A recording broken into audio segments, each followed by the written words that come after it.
meeting with the President at 2 o'clock actually. And with your indulgence, maybe I'll be allowed to be excused, and I will actually designate Undersecretary Bitonio Jr. to be the principal to take my place. I'm very sure he is qualified, more than qualified than the Secretary to take over on these deliberations, continued deliberations of the budget of the DOLE. Okay.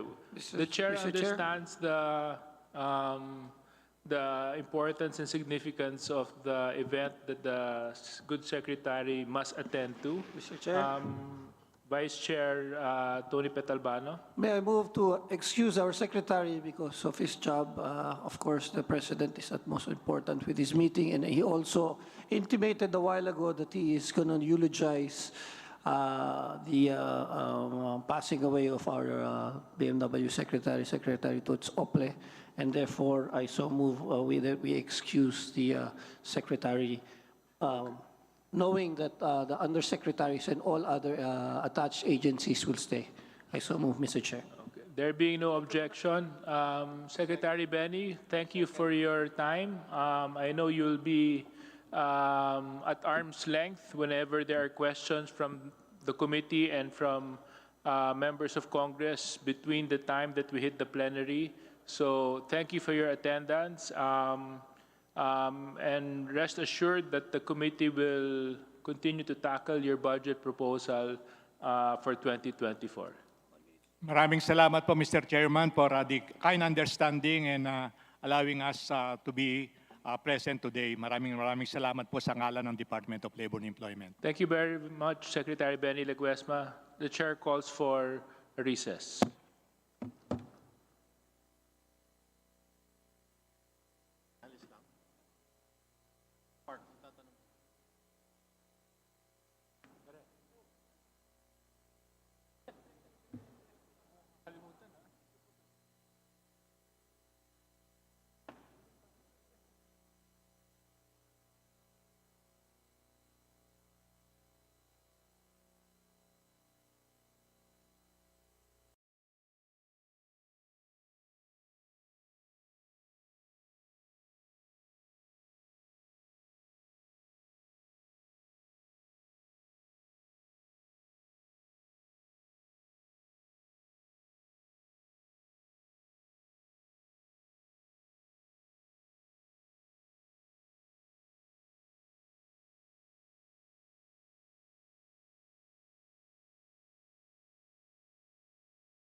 is hereby resumed.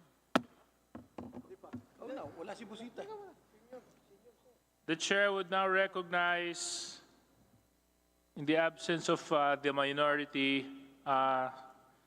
Congressman Joboy Aquino, my good friend. Vice Chairman, I'm sorry. Vice Chairman, Gentleman Extraordinaire Joboy. Thank you, Mr. Chairman. Good afternoon. First, my question is regards TESDA.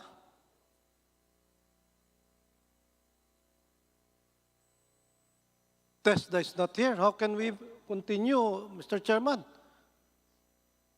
Kanina, andito siya. Ngayon, magtatanong ako, wala siya. We cannot continue.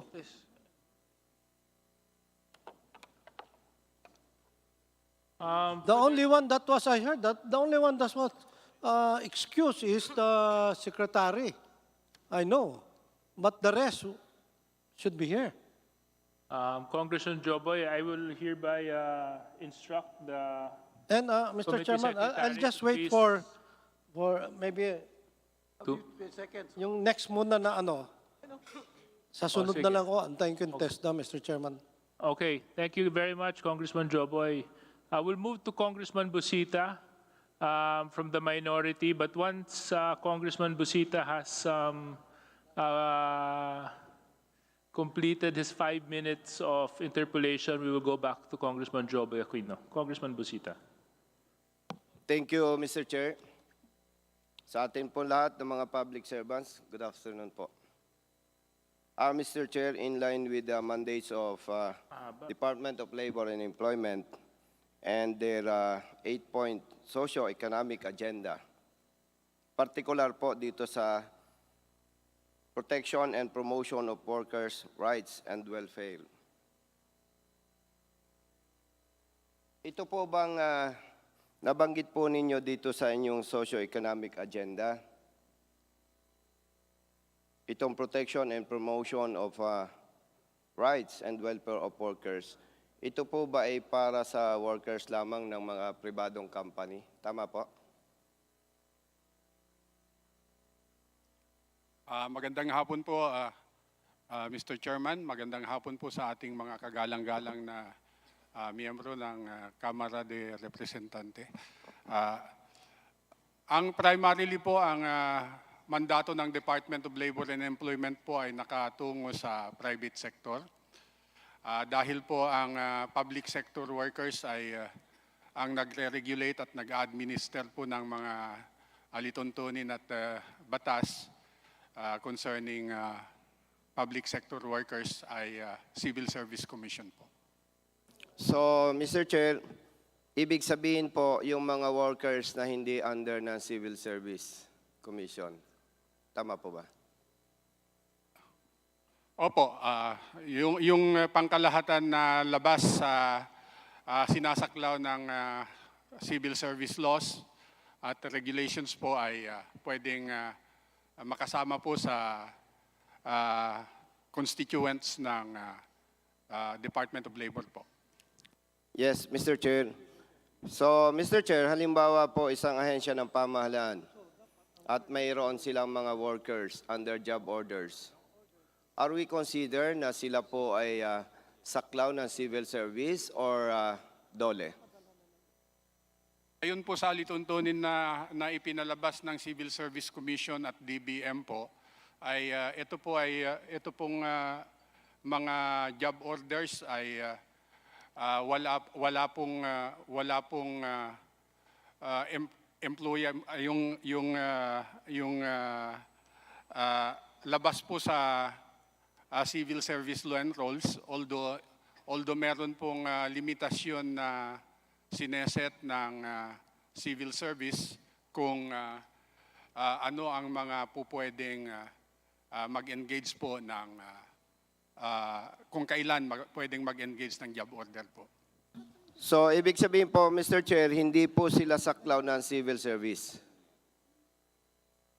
So, kung ganoon, Mr. Chair, at hindi po sila saklaw ng civil service, gusto ko pong malaman sa DOLE, mayroon po kasing more than 10 years, 20 years, working under job orders sa iba't ibang ahensya ng ating pamahalaan. At isa na po dito ang Metro Manila Development Authority, wherein 36% po ng kanilang workers, 1,190 under job orders. So very clear, Mr. Chair, hindi pala ito saklaw na civil service. Now, ang question po natin sa DOLE, Mr. Chair, is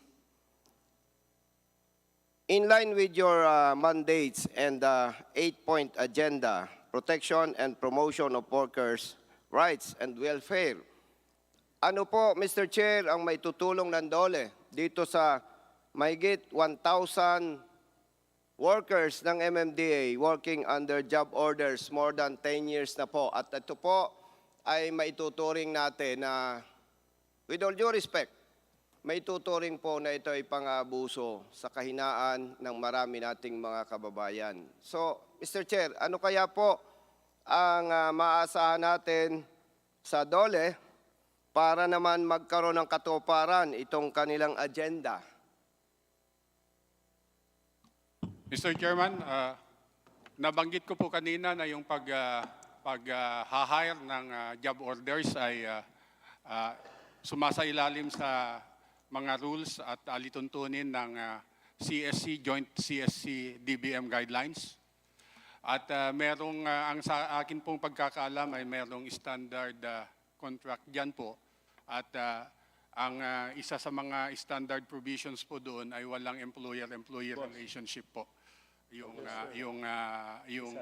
arrangement na yon. Kadahilanan po na yan ay hindi namin may enforce yung mga labor standards na nag-a-apply po sa private sector na karapatan ng mga manggagawa sa private sector. Gayon pa man po ay kung lalapit po sila sa amin at magpapatulong, meron kaming mga ibang serbisyo na may e-extend po sa kanila, kagaya ng mga, halimbawa kung magtatanong po sila kung ano ay yung mga karapatan nila, pwede namin po liliwanagin sa kanila kung anong nararapat na hakbang para naman maprotektahan po itong mga manggagawang ito. Mr. Chair, kanina very clear, hindi sila under ng civil service. Ano po, at yun po ang ating nilinaw bago po tayo nagbanggit po nito.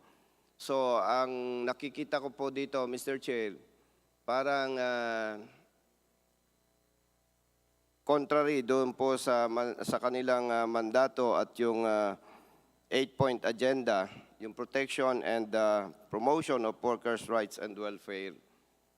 Wala po ba tayong konkretong maasahan kahit man lamang ba magkaroon ng initiative ang DOLE na magkaroon ng coordination with civil service and MMDA para po, kasi po, bakit ganon? Pagka manggagawa ng pribadong company at nasasabi nating naaabuso, ay kailangan bigyan ng atensyon ng DOLE. Pero kung manggagawa ng ahensya ng pamahalaan at nakikita natin na may tuturing na may pang-aabuso, parang hindi po maganda na kapag pribadong company ay ayaw nating payagan, pero kapag kapwa natin sa ahensya ng ating pamahalaan na may katulad nito na more than 10 years, 20 years, na hindi nabibigyan ng proper attention at yung kanila pong rights and welfare ay napapabayaan, bakit parang hesitant po tayo na mabigyan ito ng proper attention, Mr. Chair? Alam po ba natin na kapag job order lamang ang enforcer, yan po, after 10 years, 20 years, kapag ka po namatay, parang isang karaniwang vendor lamang po yan, na napakasakit na after nung kanilang dedikasyon, sacrifices sa serbisyo, ay parang mababaliwala na lamang. So, Mr. Chair, ang kahilingan po sa DOLE ay bigyan po natin ito ng atensyon. Huwag lang mang tayo nakatutok sa pribadong companies na pag may pang-abuso, binibigyan natin ng atensyon. Siguro po, sa ngalan ng public service, bigyan din po ng DOLE ng atensyon itong mga job orders na nagtatrabaho sa ating pamahalaan. Kasi po, kung ating pong susuriing mabuti, hindi po sila saklaw ng Civil Service Commission. Mr. Chair. Maraming salamat po, Mr. Chairman. Handa po ang Department of Labor and Employment na sumama sa at makilahok sa talakayin sa job order po. Napakaganda po yung issue na ni-raise nyo at matagal na ngang issue yan. At sa pananaw po namin ay kinakailangan at napapanahon na pag-usapan na yan ng seryosuhan, hindi lang sa level ng administratibong regulasyon, pero sa level din siguro ng lehislatura po. At kung kinakailangan po kaming tumulong sa pagbabalangkas ng rules and regulations, ay handang-handa po kami na mag-provide ng aming inputs, Mr. Chairman. Yes, Mr. Chair, if I may, last na po ito. Nabanggit ko po ito kasi masyadong nakakalungkot na may mga kilalang ahensya ng ating pamahalaan na may mga empleyado po sila na 20 years na. Doon na talaga tumanda na pag nagkasakit, walang benepisyo. Basta sorry na lang. And as public servants, napakasama po, pasensya po do sa term, napakasama po na pag iba ang may pagkakamali ay ating binibigyan ng atensyon, pero tayo na mga nanunungkulan na nasa pamahalan ay parang binabaliwala na lamang. Yun lamang po, Mr. Chair. Maraming salamat po. Thank you very much, Congressman Busita. Yes, Yusek, you might want to address or respond. Maraming salamat, Mr. Chairman. Maraming salamat, Congressman. Opo, kagaya po ng nasabi ko kanina, napaka-timely na usapin itong job order na ito. Sa ngayon po ay tinuturing sila na self-employed. Kaya pwede silang pumasok po sa SSS as self-employed. Pero yun po ang ating sigurong titignan kung sapat na ba yun o meron pa tayong magagawa para sa kanilang kapakanan po. Mr. Chair, response lang po dahil napakaganda. Actually, hindi ko po idea ito. Yes, Mr. Chair. Congressman Busita, but unfortunately, your time has already lapsed. 5 minutes lang po talagang binibigay 2 na. seconds, Mr. Chair, if I may. Dahil kababayan kita, 3 seconds. Mr. Chair, napakaganda lang po na nabanggit po ng DOLE, Undersecretary, yung SSS and other benefits. So dahil unemployed, self-employed po sila, isang maganda rin po na mabigyan ng attention yan. Maraming salamat po sa idea na ibinigay po ninyo. Thank you, Mr. Chair. Thank you very much, Congressman Busita. The chair will now call Congressman Joboy Aquino for his unfinished interpellation. The representative, Congressman Joboy from TESDA, is now with us. Thank you again, Mr. Chair. Believe Tesla is already here. Yes, again.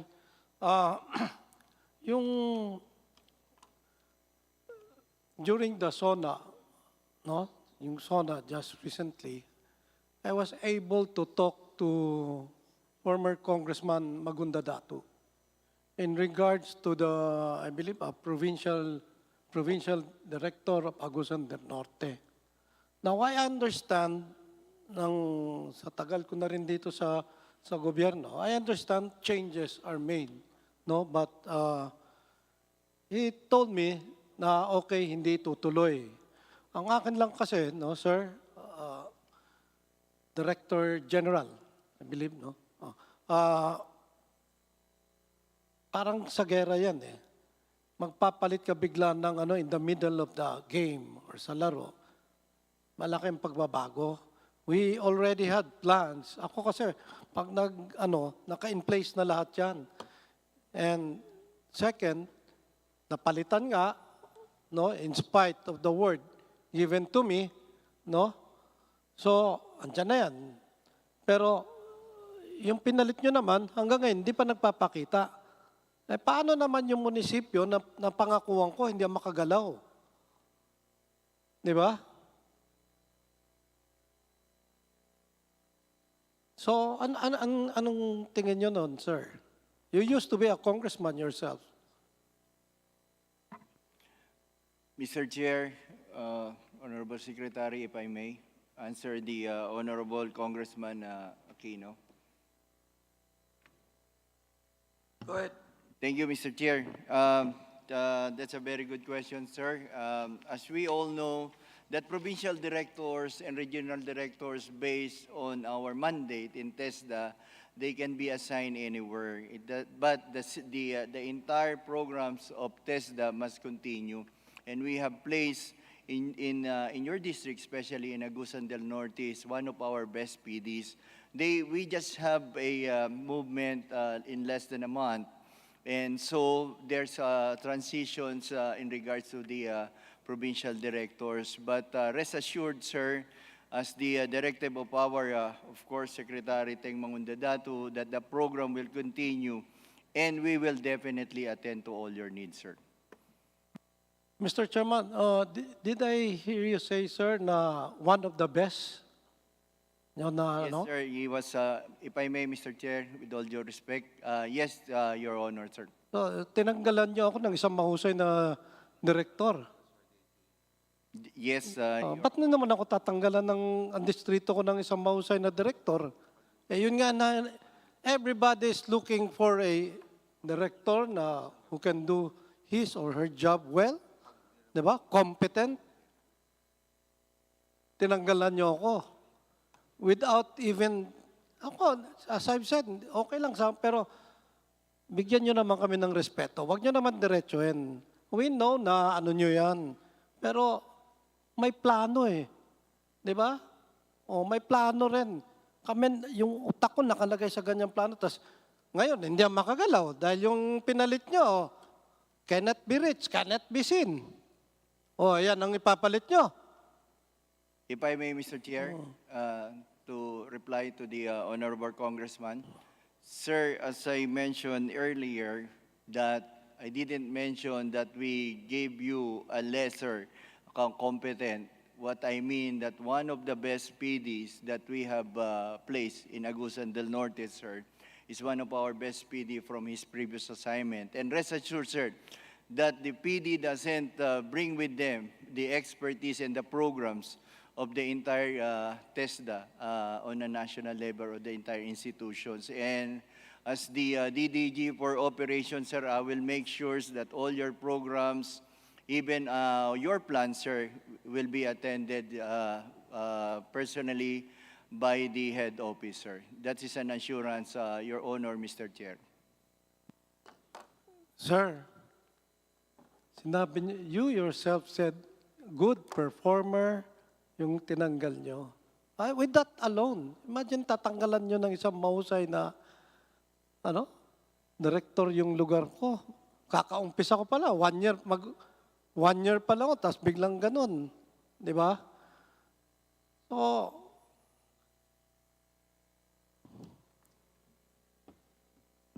magmumove ako nito. Hindi maganda, hindi ko gusto yung sagot nito eh. 1 minute suspension. Halata niya, congressman pa siya.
Hearing Thank you, Mr. Chairman. Congressman Jobo Aquino, you're recognized. Yeah.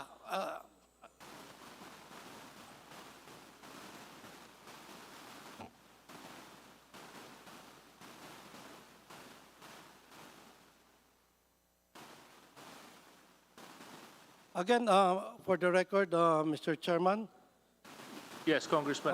again for TESDA, this happened last week. One of the, I didn't know nagpunta lang yung parents sa office ko. And one scholar who has finished already, yung ano niya, pagka-scholar niya, all of a sudden was asking me about tools, itong mga kits. Eh sabi ko naman, wala pa naman kaming ano. Kaya I was, to my surprise, bakit nagtatanong? So I asked my chief of staff to sit down. Then after a couple of minutes, we found out na hindi pa pala ako ang congressman noon. No, it was in 2016 or 18. Now, I found out na hindi nag-graduate yung estudyante sa TESDA, but hinahanap nila yung kits, yung tool kits bang tawag dyan. Ano. So ako, I'm not really, hindi ako worried because wala pa naman akong anong ganyan ngayon. So I checked around last week with some of our members, and I found out na naging problema pala talaga ito nung 2016 or 18. No? That's why we request that TESDA should come up with a statement on whatever happened on all of those toolkits. No? Para finally put a closure to this issue. No, I'm saying this to this issue because I found out sa mga second and third termers ko na colleagues na naging issue pala yan. So, Mr. Chairman, I therefore now move that can TESDA require all the regional offices, provincial offices to release a statement. No? Kasi according to some of my colleagues, in fact, I can, kung gusto niyo, Mr. Chairman, no? I can call one right now. He is at the back. No? I found out from him. I would like to request that next time, no, may ano pa naman, may balik pa rito, that they will release a statement in regards to this, to put a closure, no, dito sa toolkits na to, no. So, also after a brief discussion, we had a discussion sa TESDA. I therefore move that TESDA lang, Mr. Chairman, that we defer on the budget of TESDA.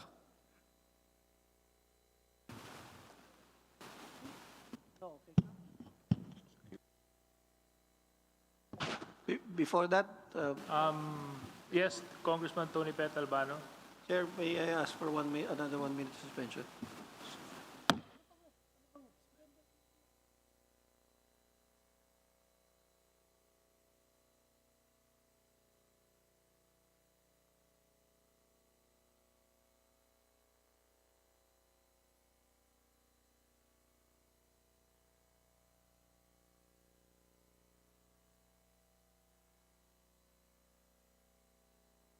Okay, Mr. Chairman, because of the Session's insistence now of the resumed. acting chairman and the vice chairmans, I withdraw my motion, but I also request that the next round, Mr. Chairman, TESDA will release an official statement because it's not only me.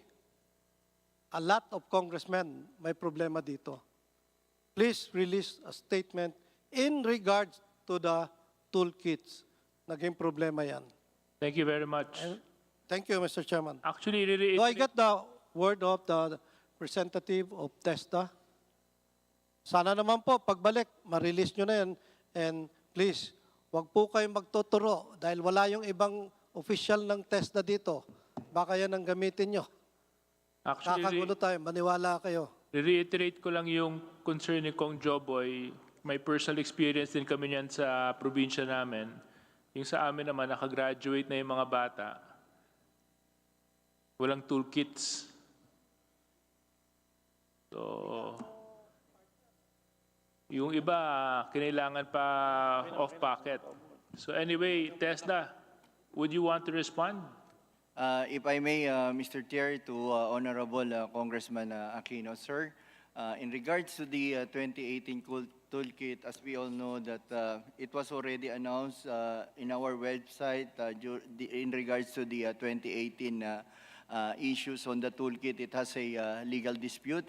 But nevertheless, sir, in behalf of our Secretary, Teng Mangundadatu, that under his administration, sir, we will issue an official, as requested by this August Chamber and this Honorable Committee, that we will issue a statement to put a closure on the 2018 issues on the toolkit. But right now, sir, just briefly, we assure you that the distribution of toolkit at this time, sir, will be timely upon the completions of our STEP program. Your Honor. Thank you very much. Yeah, last na lang, Mr. Chairman. No, look at these people all from DOLE. No, ikaw nag-iisa ka lang dito. Alam ko marami kayo. Pagsabihan nyo naman, may mga commissioner pa yan. Ata o ano yung mga iba dyan. No? Punta naman sila dito. Huwag naman yung may boss, di ba? Hindi pwede yun. Thank you very much, Congressman Joboy Aquino. Let me just make this be a gentle reminder to everybody present that we need to address the individual, collective concerns of the congressmen, because let's not forget, the position that they hold is not theirs. Rather, they serve as the voice of their constituents, and this is the only opportunity that their constituents get to voice out what is happening in their respective districts and in their provinces. So, the chair will now recognize from the minority for his very short interpolation, Congressman Paul Dasa.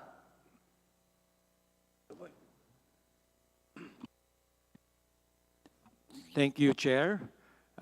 Magandang hapon po sa inyong lahat. Iuhuli ko sana yung TESDA, but as a segue, unahin ko na po yung TESDA, under Republic Act 10931, which I personally believe it's a good law, despite what Secretary Jokno said, that the free college tuition is not sustainable. It's a good law, I believe in that. In that law, it also mandates TESDA to also comply, di ba? To give the poorest of the poor opportunities yung mga hindi magka-college at TESDA. So what essentially have you done to comply with RA 10931? Thank you, Mr. Chair, if I may. Yes, you may proceed. Thank you, Honorable Congressman Dasa. Sir, as we all know that we have different scholarship program under TESDA. First of all, we have the TWSP, which is the Training for Work Scholarship Program. We have STEP, the one that we serve for the poorest of the poor.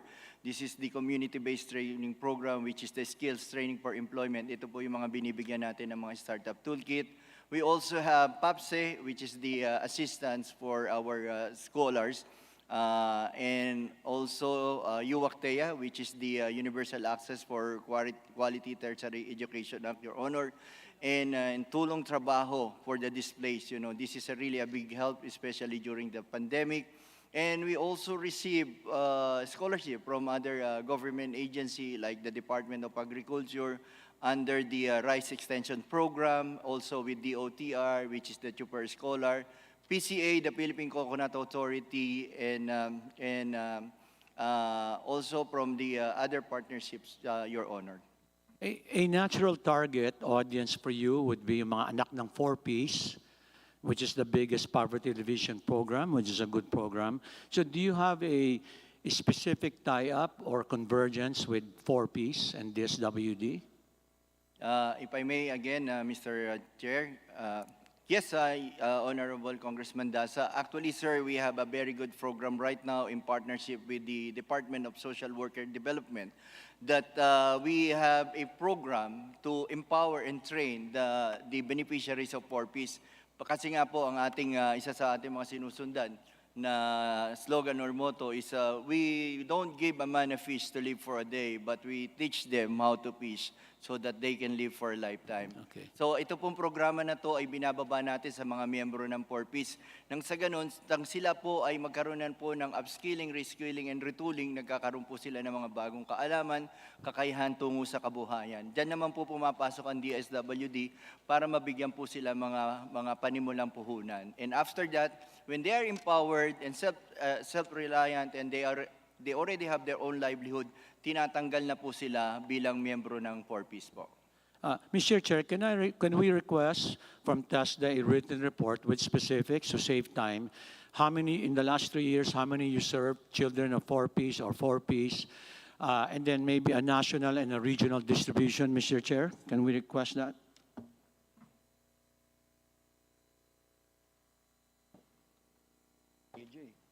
If I may. TESDA? Thank you, Mr. Chair. Yes, sir. We will submit even the copy of the Memorandum of Agreement with DSWD, with the commissions on urban poor and other partners of the government to address our kababayan from the poorest of the poor. We will submit to the Honorable Congressman as well as to this Honorable Committee, Mr. Chair. Thank you. Thank you very much. With performance and Paul. outcomes. Sige, thank you. Second, last year, I had mentioned to the DOLE family that there seems to be a mismatch in terms of college graduates and actual employment. In my area, for example, this year we have 40 DepEd items with 1,200 applicants. The secretary answered there's a council that's supposed to sit with CHED, DOLE, and to do a better coordination on what's actually in demand. So can I get a report on that? Was that activated and what has been done?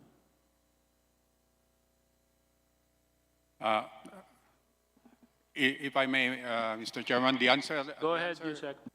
The answer is yes, Mr. Chairman, and if I may, to give you the details of the situation, if I may I request Undersecretary Carmela I. Torres, who is in charge of that cluster, to provide the additional details, Mr. Chairman. Good afternoon. Yes, Mr. Yusek. Chair, Congressman Dasa. There is actually currently an industry tripartite council which also looks into the different skills and existing vacancies in the workplace. But also together with TESDA, they have also industry boards which looks into very specific requirements of industry. Now what we're trying to do is to look closely and try to strengthen the labor market information of the locality so that we're able to see how much skills are in demand and how much vacancies are existing. We work closely with the Public Employment Service offices, for example, for them to give us updated information on how we could remove the skills mismatch. We're working closely with industry associations in the locality to find out what are their in-demand skills or emerging skills so that then we can link them up to the education institutions. Have you engaged CHED and, let's say, state universities, colleges on how to do a better match? Because, for example, there's thousands of education graduates. As I said, there's only so many items. What have you done, let's say, on something like that? We have been working closely with the education institutions, CHED, for example, and also the other education institutions, TVET, and even DepEd. First, we're trying to strengthen our field job net. this online job matching system so that then we are able to look at the graduates from the different education institutions and match them to the existing profile of job seekers. But we're also very active in the Philippine qualifications frameworks, where we're also trying to work with CHED, TESDA, and DepEd on looking into specific qualifications, looking into recognition of prior learning, and looking into micro-credentialing. Okay, thank you for that. Could you share with the committee and myself some sort of just a summary report that you are working on this so I could read up on more details? Yes, Your Honor. We will provide you details on all of this, including the issue of skills. Thank you very much. I think PRC, our commission, Madam Chair, PRC, and the commissioners, I had issues with, well, not so much with PRC, but my concern is, the board exams. There are some, when we looked at the board exams, many of them, 36 of the 48, I think, were 40 to 50% passing rate. I think the standardized exams essentially favors wealthier families, private schools, but poor rural children, poor rural students who take the exams historically don't do well. So I engaged PRC before and wanted to know if they've done anything on this, if there's any opportunities for modular testing, alternative pathways. There was an issue with nurses. We need more nurses, but yet less than 50% essentially pass. So, the concept of modular testing or alternative pathways, could you just give us a summary on what's happening at the PRC side on this particular concern? Yusek. Mr. Chairman, may I request the chairperson of the PRC, Chairperson Zamora, to respond to that? Yes, Madam Chairperson. Thank you, Mr. Chairman, Yusek Bobot. Nice to see you again, Congressman Paul Daza. Yes, Mr. Chair, Kong, you know that we've been in touch with you on those concerns of yours. And as far as that is concerned, Mr. Chair, if with your indulgence, may we request Commissioner Cueto to give us updates on those concerns? Who is Commissioner this? Cueto, Mr. Chairman. Okay. Commissioner. Yes, you're recognized. Thank you, Mr. Chair. And thank you, Honorable Congressman Daza.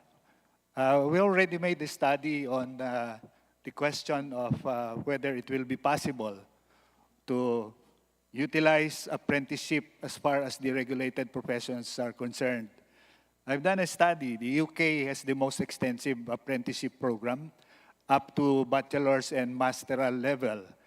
But for the regulated professions, they are still required to take the licensure examinations. So I think that's the key.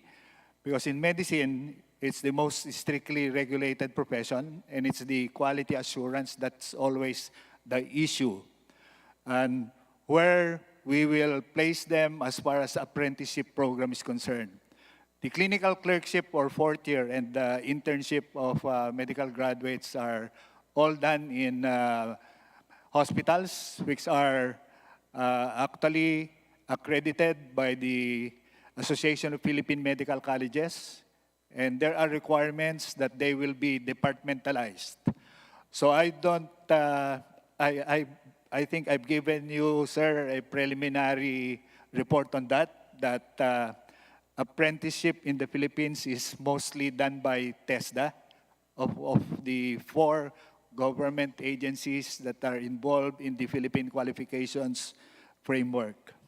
Now, as far as the ladderized program is concerned, the model that we are looking at is the School of Health Sciences in Palo, Leyte, which is near your province of Samar. They have a ladderized education, which is started with midwifery, and then progressing to nursing, and then progressing to the Doctor of Medicine program.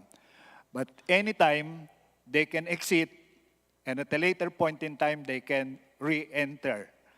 So I don't know if that will be the answer, because when Chairman Popoy de Vera was asked about the nursing, he was talking about nursing aides and nursing assistants, which are not at level with the Bachelor of Science in Nursing. So in answer to your question, sir, I think that we will be able to improve the passing percentages. As you have noted, it ranges from 40 to 50%. But there are professions who have percentage passing as high as 84, 87%, but big licensure examinations have low passing percentage like professional teachers and accountancy. Sige. Thank you for that, Commissioner Cueto. I know you're trying to do your best, and Chairman Zamora, but let's think outside the box, because, for example, in the health profession, we need more nurses, but yet, for example, their standard is higher than doctors. It's 75% passing rate with no less than 60%, but for doctors, it's 75-50. It doesn't make sense. And then second, I'm sure there's got to be opportunities for what they do in California and other parts of the world. If there's 6 subjects, they can take all of it, whatever they don't pass, they just retake, or you could take one at a time within 1 year, something like that. It's easier said than done, but I'm thinking of, kind of just helping get them over the hump. You have any thoughts on that? Mr. Chair, may I respond? Your Honor, it will take an amendment in the regulatory law to allow the professional regulatory boards to make adjustments in the format, in the scheduling of subjects in the licensure examinations. As it appears in the regulatory laws, it's relatively fixed. Like you mentioned, Your Honor, the 75% average without a grade lower than 50, 60, or 65 are set in the regulatory laws. And they need to be amended if we are going to set it at a lower percentage. But the format of giving licensure examinations in a number of subjects first, and then the other subjects will come later, I think that will need a lot of amendments in the regulatory laws. Thank you very much, Mr. Well, give us your recommendation. I'm sure Chairman J.J. Suarez, Speaker Romualdez, I'll be happy to find ways to generate more professionals, especially from the rural areas like my area. Especially we need more doctors, nurses, med techs. We need to find ways to get them over the hump. My last series of questions, real quickly, because I'm running out of time. For 2018 to 2021, may I ask DOLE, what are the savings, unused appropriations, or any other terminology that you use that have been for those 4 years, meaning funds that saved, realigned, or reverted for 2018 to 2021? Congressman Paul Daza, that will be your last point because your time has already elapsed. Dole, please answer. Thank you, Mr. Chairman. Before I respond to the last question of Congressman Daza, Mr. Chairman, may I also add in relation to his second question about the qualification, the issue on qualification. I think the good congressman raises a very important point, which is the problem of policy coordination. And we would like to inform the Honorable Chamber that last year, the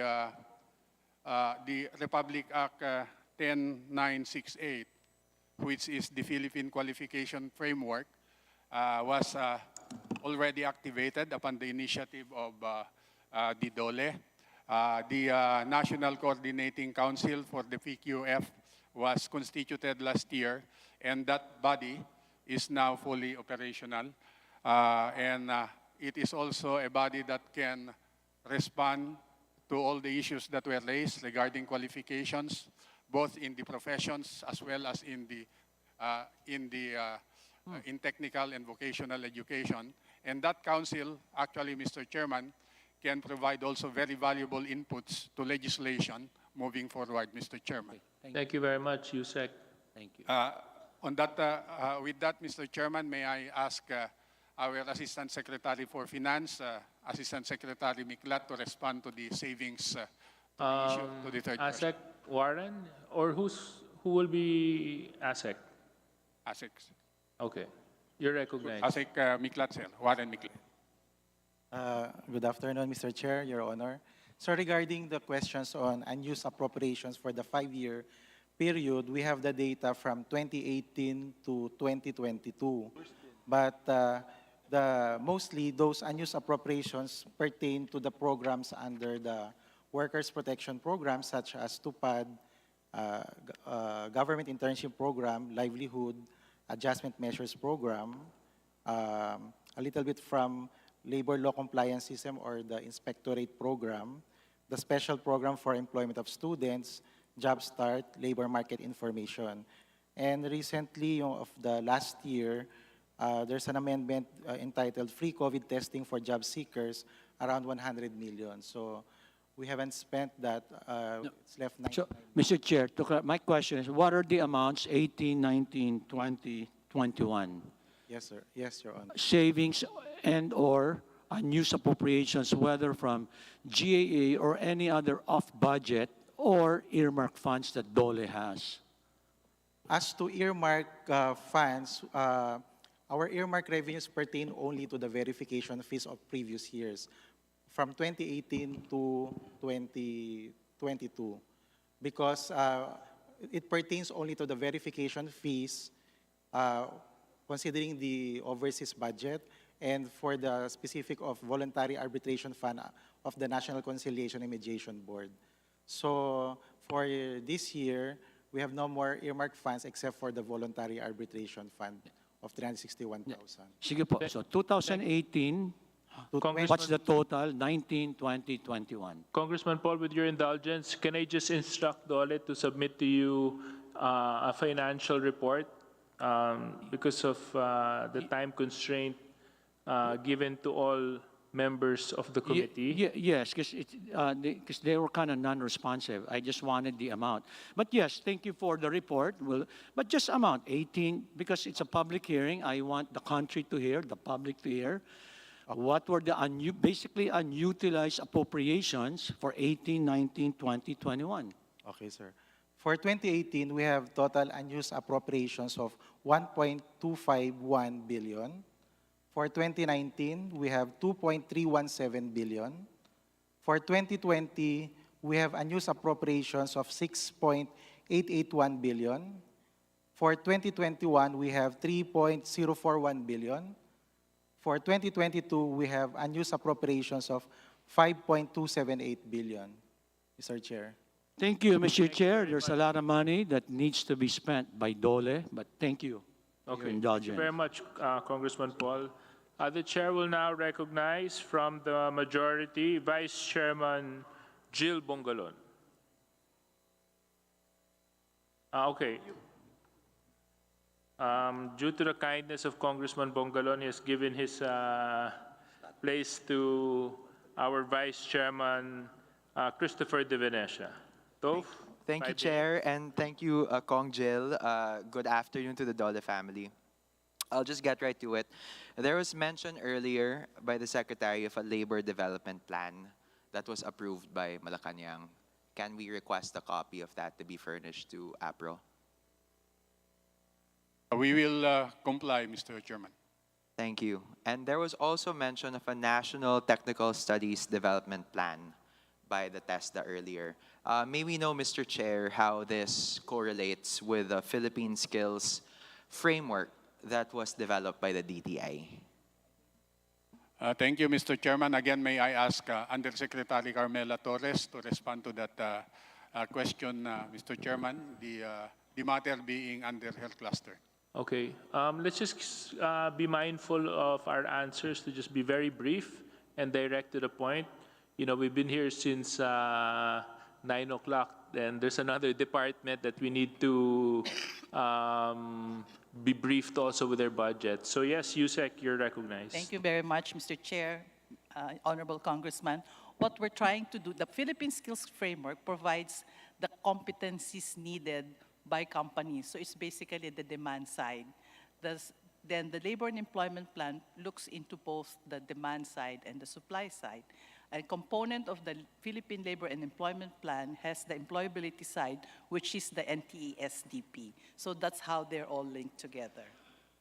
So meaning to say, Mr. Chair, there's synergy between those two plans. Yes, they're all aligned with each other, from the Philippine Development Plan to the Philippine Labor and Employment Plan to the NTSDP, which is the TESDA plan. All right, thank you. Could you also request for a copy of this tactical skills plan to be submitted to the committee, Mr. Chair? Thank you. Mr. Chair, may I ask DOLE if they're aware of the Philippine Statistics Authority study that was published earlier this year on the creative industries?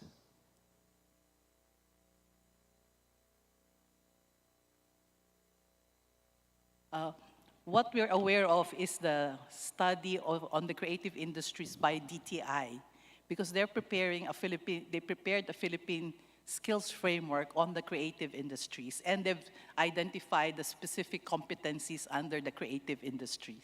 All right, thank you, Mr. Chair. So a quick Google of this PSA study, which you can do after this hearing, will reveal that there's about 7.3% GDP contribution of the sector to the economy.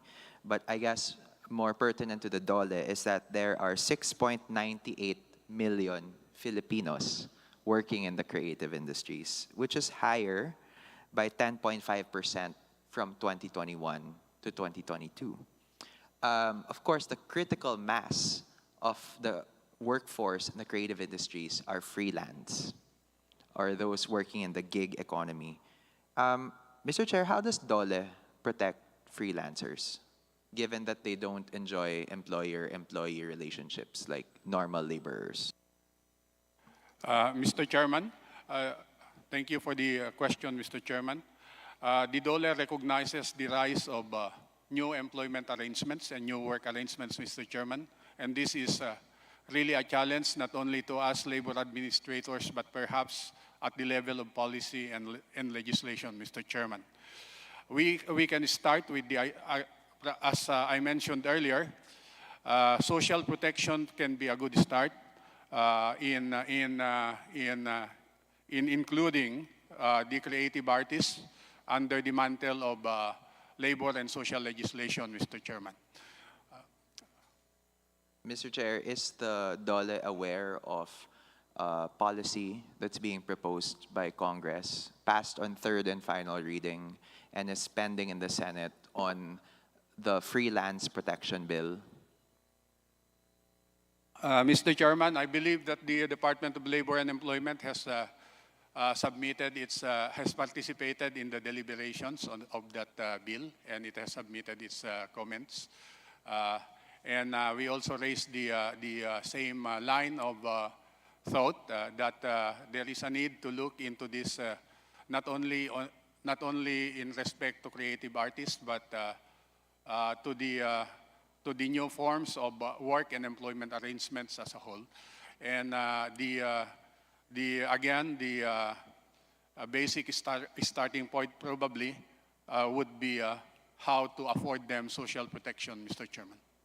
So, Mr. Chair, what is DOLE's position on the freelance bill? Are they in favor of it or not?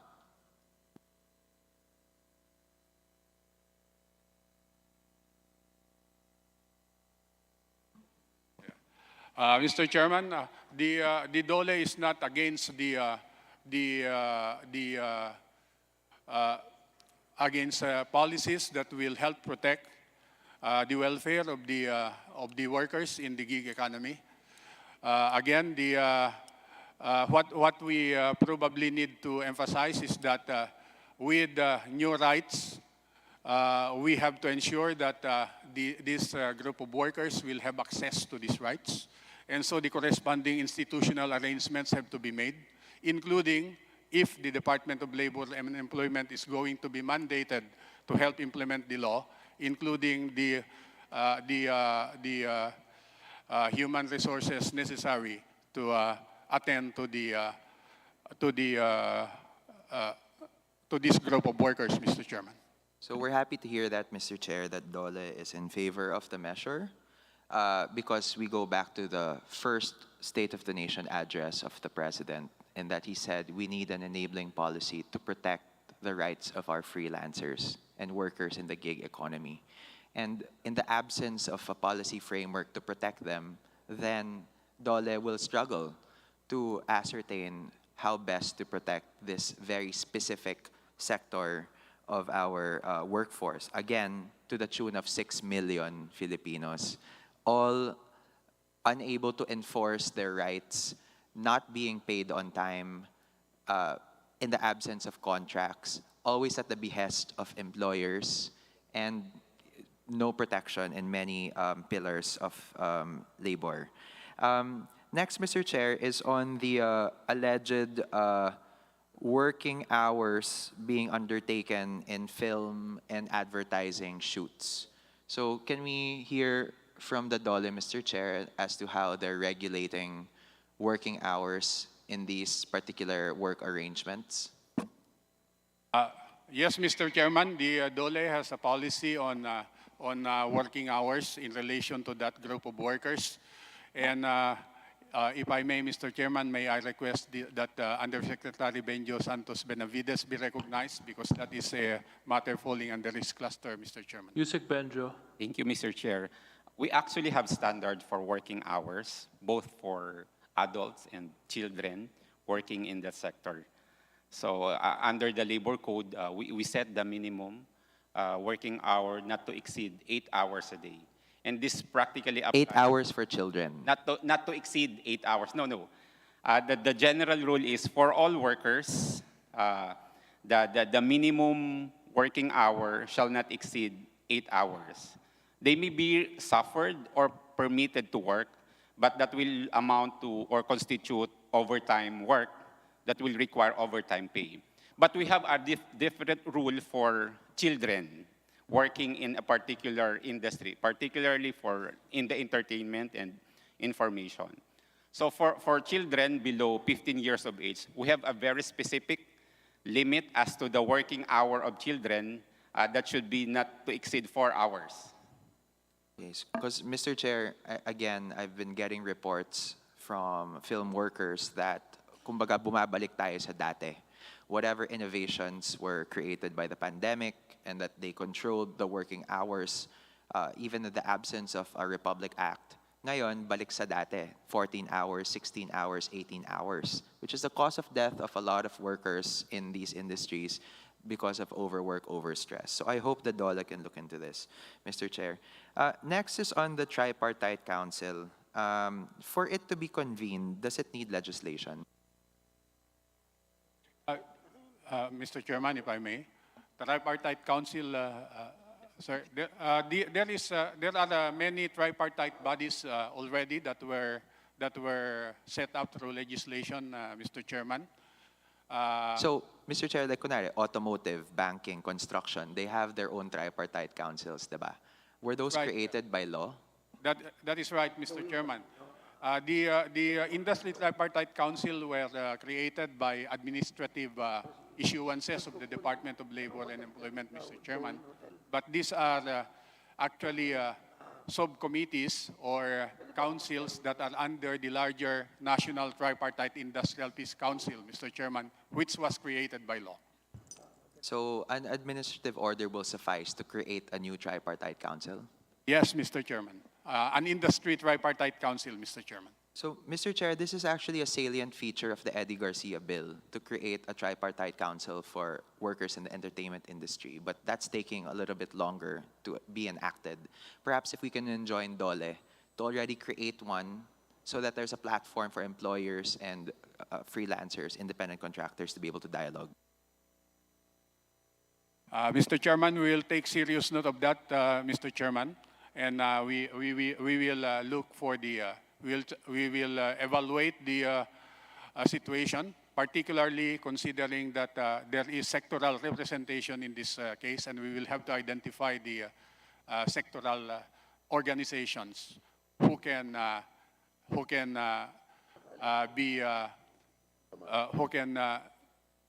send to us their nominees to represent the sector in that tripartite council, Mr. Chair. Glad to hear, Mr. Thank you Chair. very much, This Congressman is actually my Divinesha. last question, Mr. Chair, and I don't need a response, just, I don't know, something to think about. No, I mean, I was listening to Congressman Mark Goss' privileged speech the other day on artificial intelligence here in the Time plenary expired. and the possible opportunities as well as disruptions that this can do, especially to the labor sector. So perhaps this is something that DOLE can already be thinking about, having conversations about. I mean, as it is, with ChatGPT, you can just say, make me a speech on this topic, and in 5 seconds, it can generate a speech, which then displaces a lot of creative workers and in many other aspects of labor. So I hope, Mr. Chair, now that there's an artificial intelligence boom that is happening, I hope the DOLE can start preparing for these possible disruptions. Thank you, Mr. Chair, and thank you to the DOLE family. Thank you very much, Congressman De Venecia.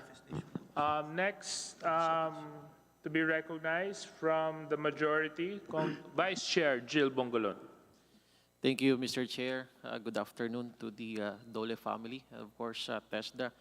In the interest of time, Mr. Chair, I just would like to request from the Department of Labor and Employment the current status of our child labor incidents in our country. This was my question during the last year, but probably as I can see in the presentation, there is a decrease in your budget, 12.1%. At any rate, please furnish this committee of the latest updated status as regards the child labor incidents. And may I go to TESDA, Mr. Chairman? Mr. Chair, I just like to raise these concerns. We have these diploma courses, Mr. Chairman, correct? We offer diploma courses. Mr. Chair, yes, Your Honor, we do. May I know how much is the budget for 2024 as regards the diploma courses being offered by TESDA? Sir, based on the NEP of 2024, it's 3.41 billion.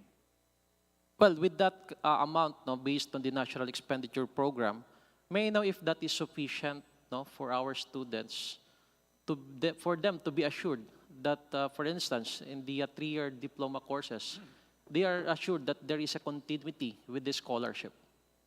Your Honor, if you will base from that figures, it is only enough for the existing learner. We can no longer accept new entrants because of the budget itself.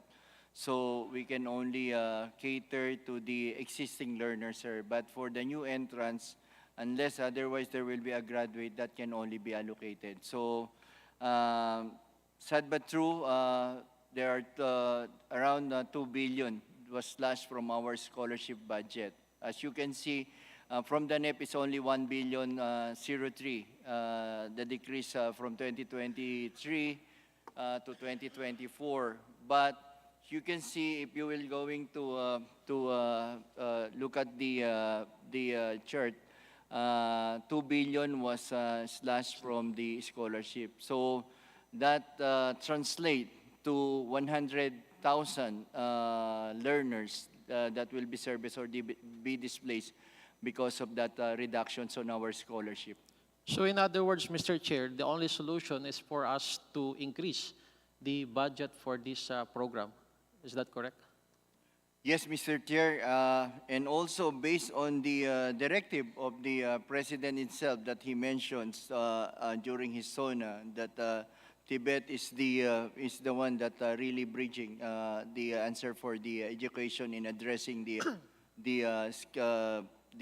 job skills mismatch and plus the needs and demands of the industry. So yes, Your Honor, the budget, especially for the scholarship program, our target just for this year is 1.8 million. If you will try to compute that per capita of 30,000, so we will be needing actually to complete the 1.8 million scholars, at least we need 39 billion. But we have only 16 billion given. So the 3 billion something for the UWACDEA is not even enough to accept new entrants, Your Honor, Mr. Chair. Okay, let me go to another point, Mr. Chairman. This is with regard to the competency assessment and certification workers. So this representation would like to request from TESDA if we can give a bigger number of slots for CACW, or this competency assessment and certification workers, so that more workers in the construction industry, metals, in engineering, and those that are similarly situated who need national certificates but do not necessarily need to undergo training because they are already work. No? So we can probably we can give bigger allotment or number of slots, no, in the next program. And lastly, Mr. Chairman, for TESDA, may we also request probably if we can also increase the allotment in their budget, no, for the development of new trainers, so that Tibet system can cope up with the increasing demand for Tibet. Because as we observed, Mr. Chairman, we really appreciate these programs. And in Bicol region, we were able to produce skilled workers because of this program. So with that, there is an increasing demand, no, for this program. So probably we can increase or allot a budget, no, for the training of this for the trainers, because we can say that these trainings are quality trainings, and that's why we are able to produce skilled workers. And lastly, Mr. Chairman, I would like to commend the Department of Labor and Employment for the help, no, and efficient support and help to our Mayon evacuees. So until now, they are still in the evacuation centers, and instead of staying there, wala akong trabaho, nagbigay ho ng tupad, no? And in fact, no less than the President and of course the Secretary of DOLE went there and give checks for the municipalities affected of the Mayon eruption.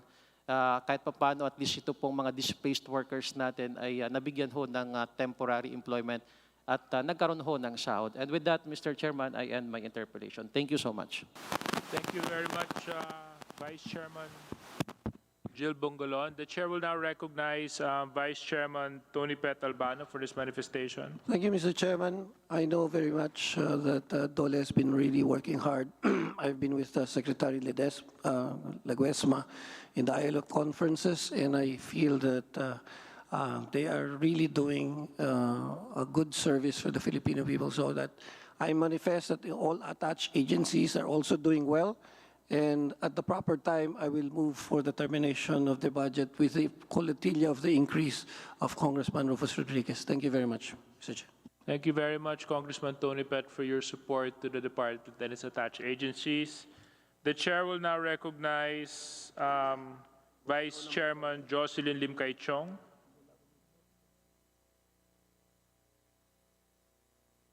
Congressman Lim Kai Chong is not with us. Congressman Christian Onabia. Congressman Christian Onabia is not with us. He's probably in the DTI. The Chair will now recognize our Congressman from Gaston Bunting from Parañaque. Thank you very much, Mr. Chair. Magandang hapon sa DOLE family, Yusek, kay Benjo at mga kasama. Ako po ay una-una nagpapasalamat at nandito po kayo para tugunan at pag-usapan ang budget nyo for 2024. And I'd like to commend you for the good work you have done to advance the rights of our workers. My question today will focus on the operations and functions of the NLRC. I only have two questions, Mr. Chair. Una, to the NLRC family, I am sorry to say, but I have received reports from the private sector, both from employers and employees, of alleged harassment perpetrated by some of your sheriffs on the side of employers. There would be some sheriffs who would even bother people even on their rest days and weekends. Walang tigil daw yung tawag or text on the side of the employees, especially for those who have won awards. There would be some sheriffs who would even be demanding a cut in the judgment award. Allegedly, up to 30% of the judgment award, at ang nangyayari tuloy dito ay nagsisisi pa ang workers na nagreklamo sila sa DOLE kasi hindi naman daw nila nakuha yung kanilang benefits kasi may malaking cut ang iba. My questions, Yusek, are as follows. One, what is the NLRC policy in terms of regulating the sheriff's interaction with employers and employees? A follow-up question would be, do you have an anti-harassment policy? Thank you, Mr. Chairman. Before I ask permission for the acting NLRC chair to directly respond to that question, Mr. Chairman, may I make a general statement for the Department of Labor and Employment and all its attached agencies, Mr. Chairman. The Department of Labor and Employment and its attached agencies do not stand for any corrupt practices, Mr. Chairman. And if we find any erring officer or any employee from top to bottom, we will act accordingly, Mr. Chairman. And we would like also to ask for your support in if there are perceptions of corruption, Mr. Chairman. We would like to ask for your support in encouraging people to file the appropriate complaints so that they can be acted accordingly, Mr. Chairman. In relation to the specific issues on sheriffs of the NLRC, Mr. Chairman, may I request the acting chair of the NLRC, acting chair Susito, to respond to that question, Mr. Chairman. Yes. Where is she? There. You're recognized. Good afternoon again, Mr. Chair and Yusek Bitonio, sir. Mr. Congressman, we would like to act on it as soon as there's a complaint. Wala pong complaint sa amin na hindi namin ina-actionan agad-agad. We have a disciplinary committee, the BOI and the ACC. Ina-actionan po kaagad namin lahat na po ng complaints. So, assuming po na mayroon pong complaint sa inyo, paki-direct lang po agad sa amin at yun ay within 3 months po ay na-actionan po namin. And we do not tolerate such acts po kung meron man.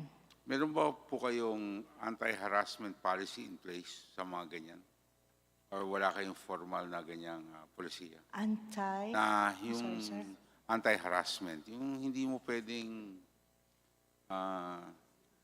tawagan at kulitin ang mga employers at maski sa rest day nila. Kasi parang ang dating ho sa kanila, sa mga ibang kumpanya, ay parang hinaharas na sila ng mga sheriff. Mr. Chair. Wala po kayong ganyang polisiya. Mr. Chair, yes po. Meron po kaming yung sa 888 po, 100% po namin nakukomply ang mga reklamo. Hindi lang po sa amin, actually, pwede silang magreklamo sa 888 and may record po kami na 100% po namin na natutugunan ang mga reklamo. Kung hindi man po, diretso sa amin. So that's the first question. Thank you very much, ma'am. The second question would be, following the model bill of the late Senator Miriam Defensor Santiago, during the 16th Congress, I filed a similar bill, which is an act establishing the regional courts of labor relations under the supervision of the Supreme Court, thereby abolishing the National Labor Commission. As you know, in the current setup, to settle a labor dispute, meron pong 5 step. May SENA, may labor arbitrator, merong NLRC, may Court of Appeals, may Supreme Court. Under my bill, we will only have the regional courts of labor relations, the Court of Appeals, and the Supreme Court. That makes 3 steps. We wish to make it easier for all sides to settle their process dispute by reducing the process from 5 steps to 3 steps. This will also mean a leaner bureaucracy. The outcome, of course, of the deliberation of this bill will also have an effect on the budgetary considerations, as we will need to determine if Congress will need to continue to appropriate for a bigger and more expensive setup now that we are now using and funding the present setup, the DOLE and the NLRC. May I get the thoughts of DOLE on this proposed measure, which was actually filed by Senator Miriam Defensor Santiago, the late good senator, and now refiled by this representation. Thank you, Mr. Chairman. Again, with your indulgence, maybe I will ask first I will ask your permission for the NLRC first to respond before we give the Department of Labor and Employment views on the matter, Mr. Chairman, if I may. Yes. Thank you, Mr. Chair. Thank you, Yusek Bitonio and sir. Ang NLRC po ay specialized court yan for labor cases like labor and employee relationship. And then, prior to the creation of NLRC, mayroon po kami sa Industrial Relations Court, which is under the Supreme Court. But dahil po sa masyadong matagal and expensive para sa mga complainants, ang dati pong presidente na si President Ferdinand Marcos Sr. ay kinreate po ang NLRC. And dito kasi sa NLRC, no filing fee, inexpensive, faster labor justice, and we serve the laborers or underprivileged na yung proceedings po is summary in nature. So, mas mabilis and even non-lawyers ay pwede pong mag-appear. Non-lawyers like complainants themselves, pwede siyang mag-appear. Now,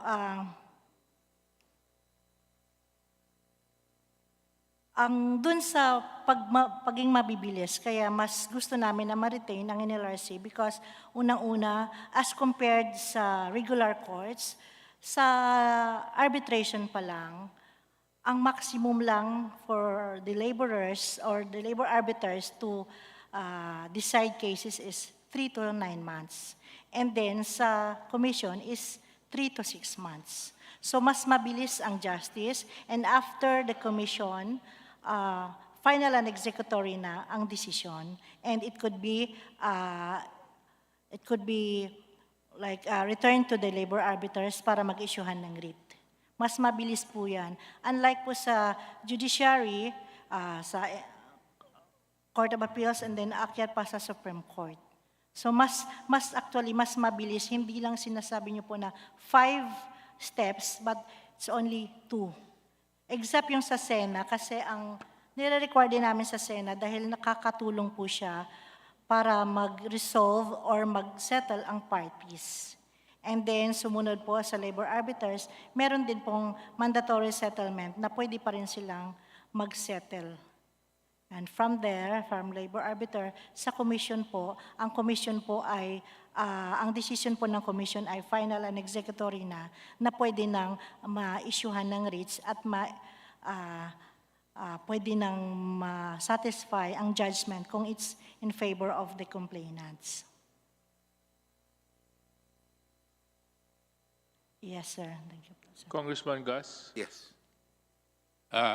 Mr. Chairman, with your permission, if I may add, as the acting chairperson has said, we have come from a regime where the labor cases used to be handled by the regular courts. And the very reason why the NLRC was set up is to expedite the resolution of labor cases. I think the direction, Mr. Chairman, and even internationally, if we look at the other countries, the direction has been toward administrative mechanisms in relation to the resolution of labor disputes, not through judicial mechanisms at the first instance, Mr. Chairman. So what we are looking at, Mr. Chairman, is to simplify the administrative process to an extent possible by going back to the reason behind the setting up of administrative bodies to resolve cases. And that is precisely to serve as an alternative dispute resolution mechanism, Mr. Chairman. So we would like to look at the existing labor dispute resolution system, not only in relation to the NLRC, but also in relation to the other dispute resolution mechanisms under the Department of Labor, and to truly incorporate the notion of alternative dispute resolution, which intends to to make dispute resolution less costly, simpler, and more expeditious, so that judgments can better be satisfied to their fullest, Mr. Chairman. Thank you very much, Yusek. Congressman Gus, you have, do you have any more questions? You have 30 seconds left in your time. Thank you, Mr. Chair. Your opinion is noted, and definitely in the discussion of this bill, once filed, we will definitely be inviting you and the good secretary to shed light as we try to discuss this bill that I am about to file. I just would like to make it clear that, you know, like anything else, change is something that we always welcome. And the question, it would be, one, has it really served its purpose? The NLRC was there, or the DOLE was there really to protect the laborers from themselves, to help, assist. And it is the view of a lot of people, even some members of the legislative department, that it might have outlived its purpose. Like I said, it may have outlived its purpose, or it is not what it was supposed to be. So it is something that will have to be discussed and thoroughly discussed. And I would like to thank you for the kind answers that you have manifested. And be rest assured, Mr. Chair, that I will continue to support the Department of Labor and Employment, but very, very cautiously, especially when it comes to the NLRC. Ako po ay nagpapasalamat sa DOLE dahil po yan si Director June Castillon ng Muntiparlas para po sa mga programa ng aking distrito. Ako po ay nagpapasalamat po sa kanya dahil talagang walang sawa, at saka si Tess na lagi pong nasa opisina ko. Salamat ako sa kanila. Katunayan, pag pupunta yun, sisigurado ko, hanggang may problema yung mga tao, hindi sila lumalabas. Kung kailangan pakainin ko ng 6 beses ang araw, sabi ko, ang dream ko nga, lumaki sila katulad ko. Kasing lapad na nila ako. Si Tess ka, tumataba na rin eh. Medyo malapad na rin si Tess na yun. At saka si Director June, hindi pa naman. Sexy pa rin si Director June. Of course, for Tesla, I would like to thank, of course, alam niyo dati kasi nung nagsimula akong congressman, si Director Amparo, pero alam ko nagretiro na yan. Pero alam ko tumutulong-tulong pa rin siya. And I'd like to thank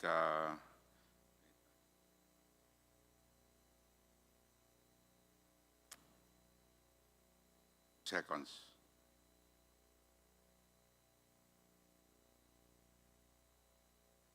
Congressman Gus? Sandali lang po. May hinahanap lang po akong pangalan. Yes. Of course, I'd like to thank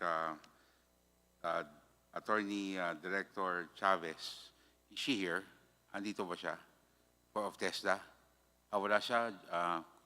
Sa ating mahal na kasama, si Congressman Bertis. Pakipasalamatan mo lang ako sa kanila, sa Muntiparlas, dahil sa tulong po nila sa aking distrito. Maraming salamat po sa suporta ninyo. So again, thank you very much. And I'm sure hindi ho itong huling pag-uusap natin.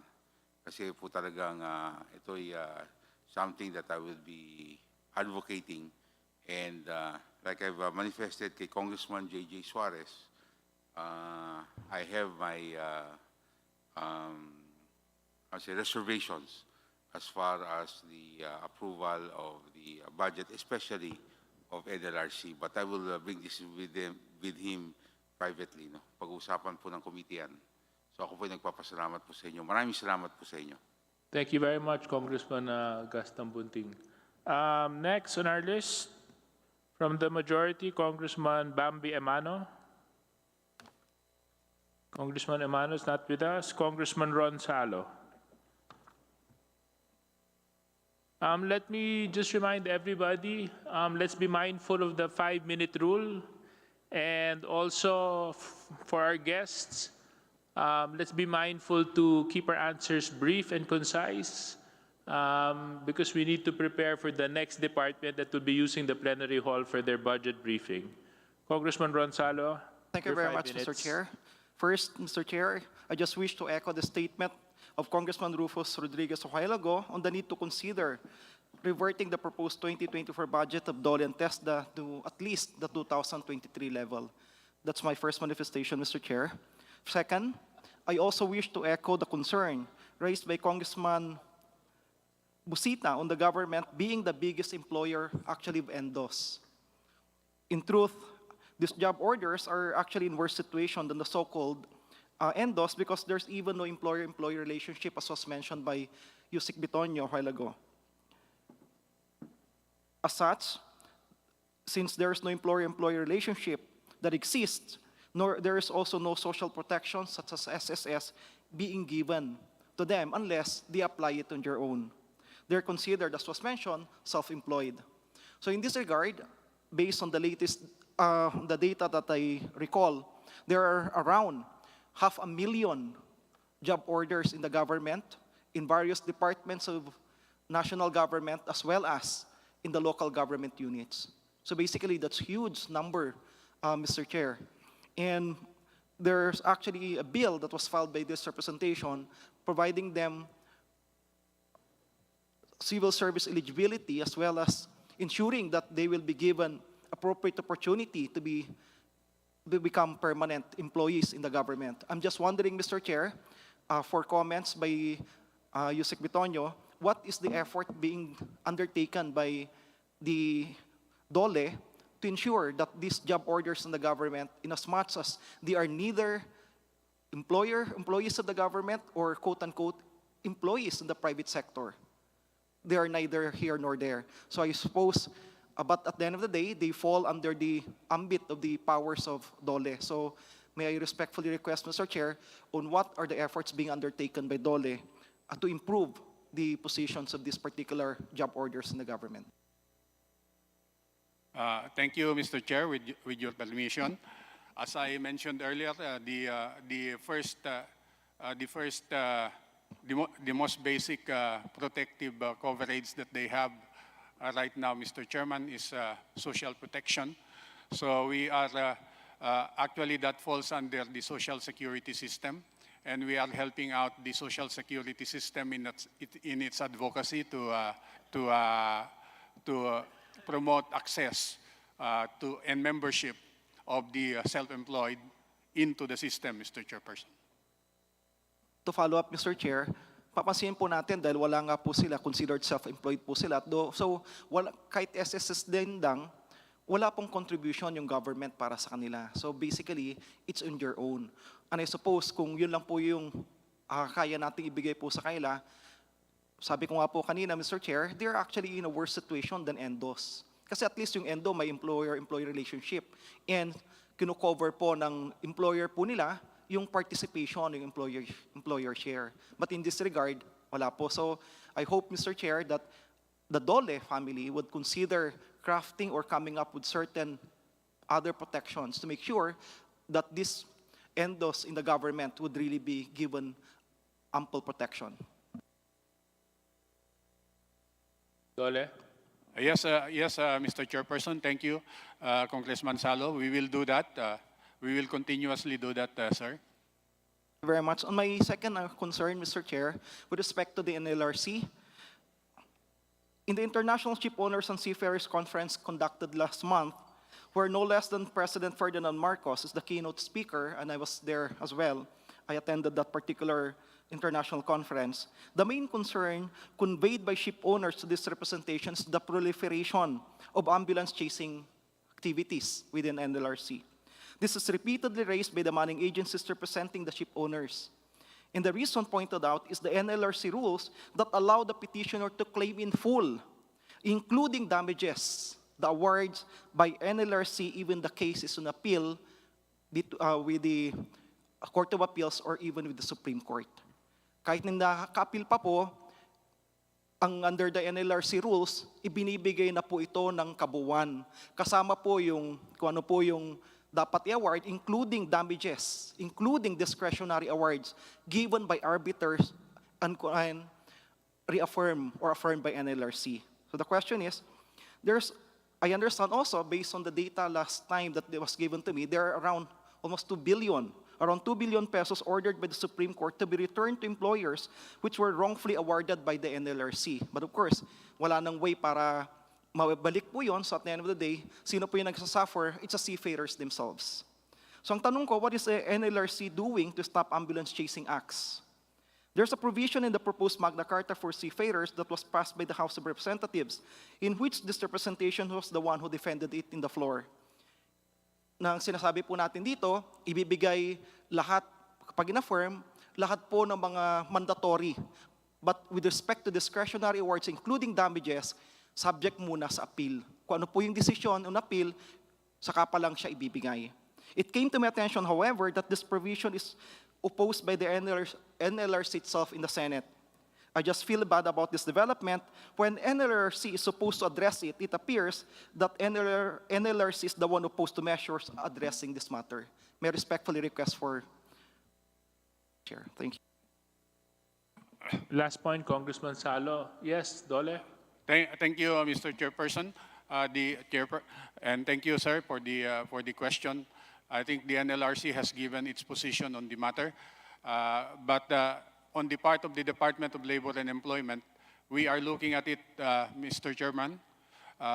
We are very much sensitive to the issue raised by seafarers because it is impairing the competitiveness of, it is seen to be impairing the competitiveness of our country as a source of seafarers, Mr. Chairperson. The concern not only touches on NLRC, but also on voluntary arbitration, Mr. Chairperson. So right now, we have been engaging the manning sector and the labor groups that are concerned with the seafaring industry to come up with some administrative reforms in the area of to deal with problems like ambulance chasing, awards that are exorbitant, execution of judgment, Mr. Chairperson, and we are hoping to complete the review and set up some administrative reforms by the end of the year, Mr. Chairperson. Maraming salamat po, Mr. Chair. But we really hope na magkakaroon po talaga ng more concrete steps in addressing this. Kasi kausap ko mismo yung mga ship owners, actually ilan po sa kanila nagsabi, kukuha sana kami sa Pilipinas pero mas mabuti pang kumuha na lang sa labas kahit mas mataas ang babayad namin sa kanila kasi sigurado yung babayaran namin. Hindi katulad sa Pilipinas na hindi ka sigurado at the end of the day. Yung risk na pinapasukan mo, hindi klaro. Kasi kapag may nag-file sa'yo, there's really a propensity na mag-file later on kapag kahit na-address na, later on yung mga awards na ibinibigay, pinapataw daw po sa kanila is so exorbitant. So actually, this is driving employers away from the Philippines. Thank you very much, Mr. Chair. Okay, thank you very much, Congressman Salo. Let this be a reminder to all the agencies here present with us. Please take note of the respective concerns and issues raised by the respective congressmen.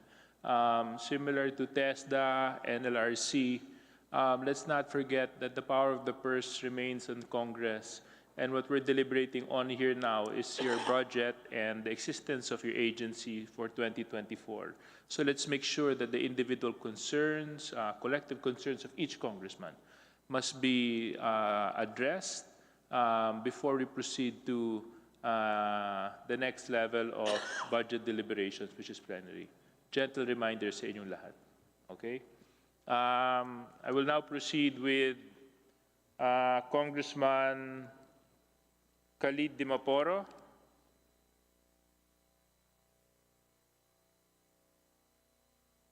Congressman Joseph Yulago. Congressman Ruel Gonzaga, Congressman Mark Go from Baguio. Wow, finally. Yeah, It's go time.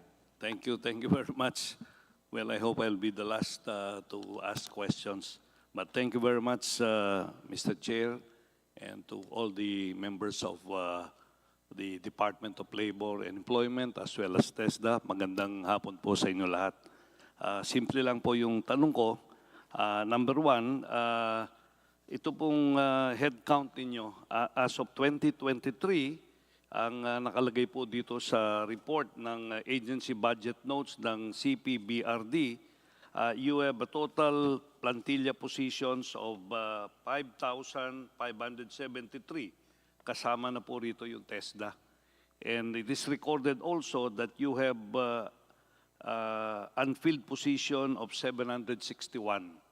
This exclude TESDA. But if you include TESDA, the total unfilled position is 1,763.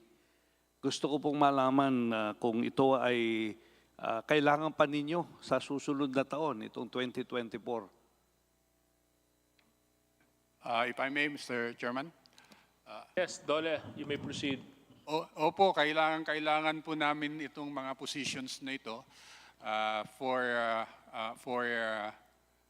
our continued operations moving forward, Your Honor. So kasi po, since 2021, 2022, these positions have not been filled up. So I would suggest that whoever is responsible for the hiring of these people should take the necessary measure already so that you can hire them and be able to do the functions that you are supposed to do. Pangalawa po rito, yung pong NLRC, ilan po ba ang mga cases now pending with NLRC? From the labor arbiter hanggang po sa commission level? Mr. Chairman, may I request the acting NLRC chair to respond to that question? Yes, thank you. Thank you, Mr. Chairman and Yusek Bobot. As of the average cases we receive every year is around 29,000 cases. And we resolve cases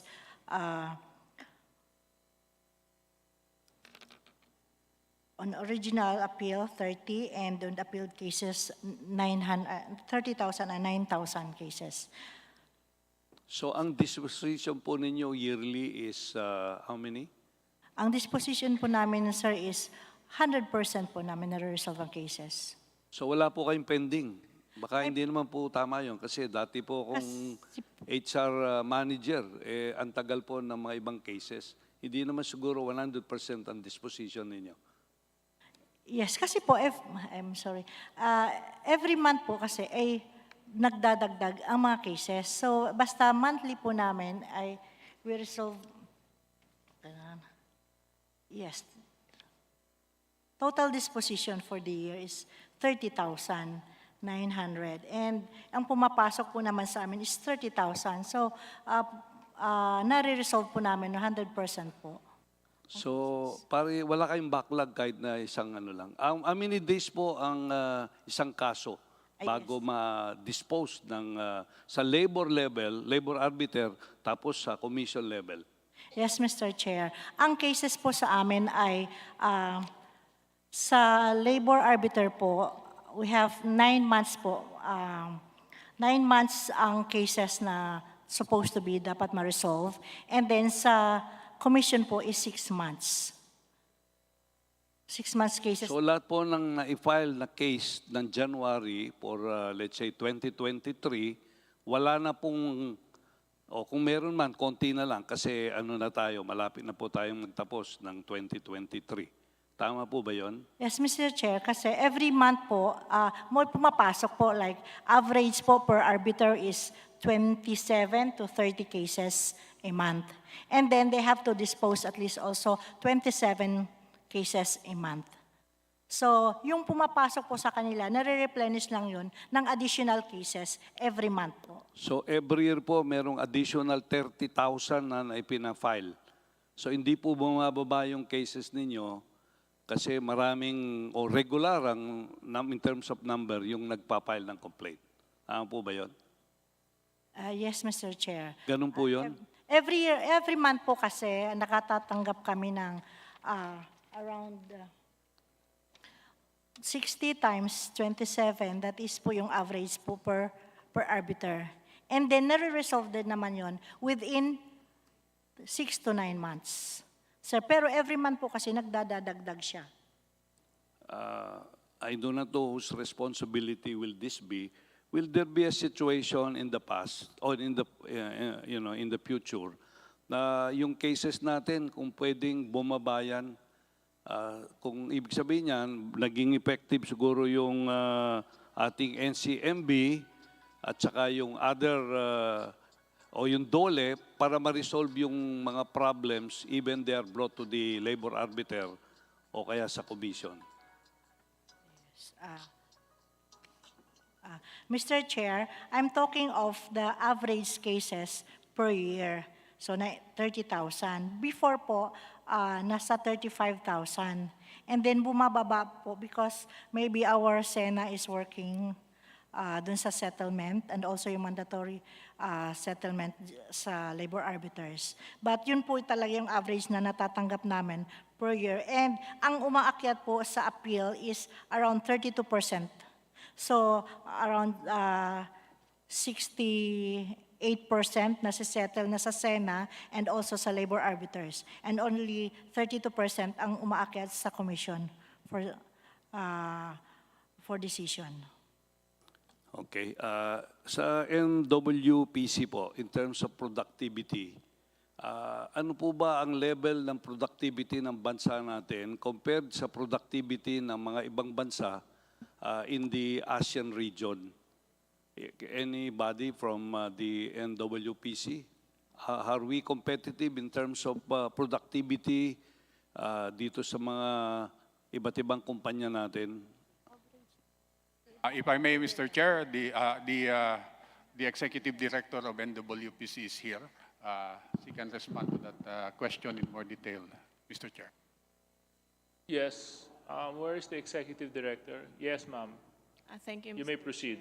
Thank you, Mr. Chair, Honorable Congressman Go. Yun pong ating labor productivity among Asian countries, it shows that Singapore and Brunei have the highest labor productivity for the last 5 years. And tailing behind are Malaysia, Thailand, Philippines, Indonesia, and Vietnam. Our labor productivity, specifically during the COVID-19 pandemic, is at negative level po, Mr. Chair. Negative versus yung same countries, negative din siguro sila o may improvement sila or same lang? Negative, hindi naman po negative, but majority po ay bumaba ang labor productivity. Meron po akong final na bill dito sa Kongreso at approve na on third and final reading dito with your recommendation. And nasa Senado na po ito. Sa palagay po ninyo, yung bill na yan makakatulong po sa pag-improve ng productivity natin with all the works that you are doing and the Department of Labor and Employment.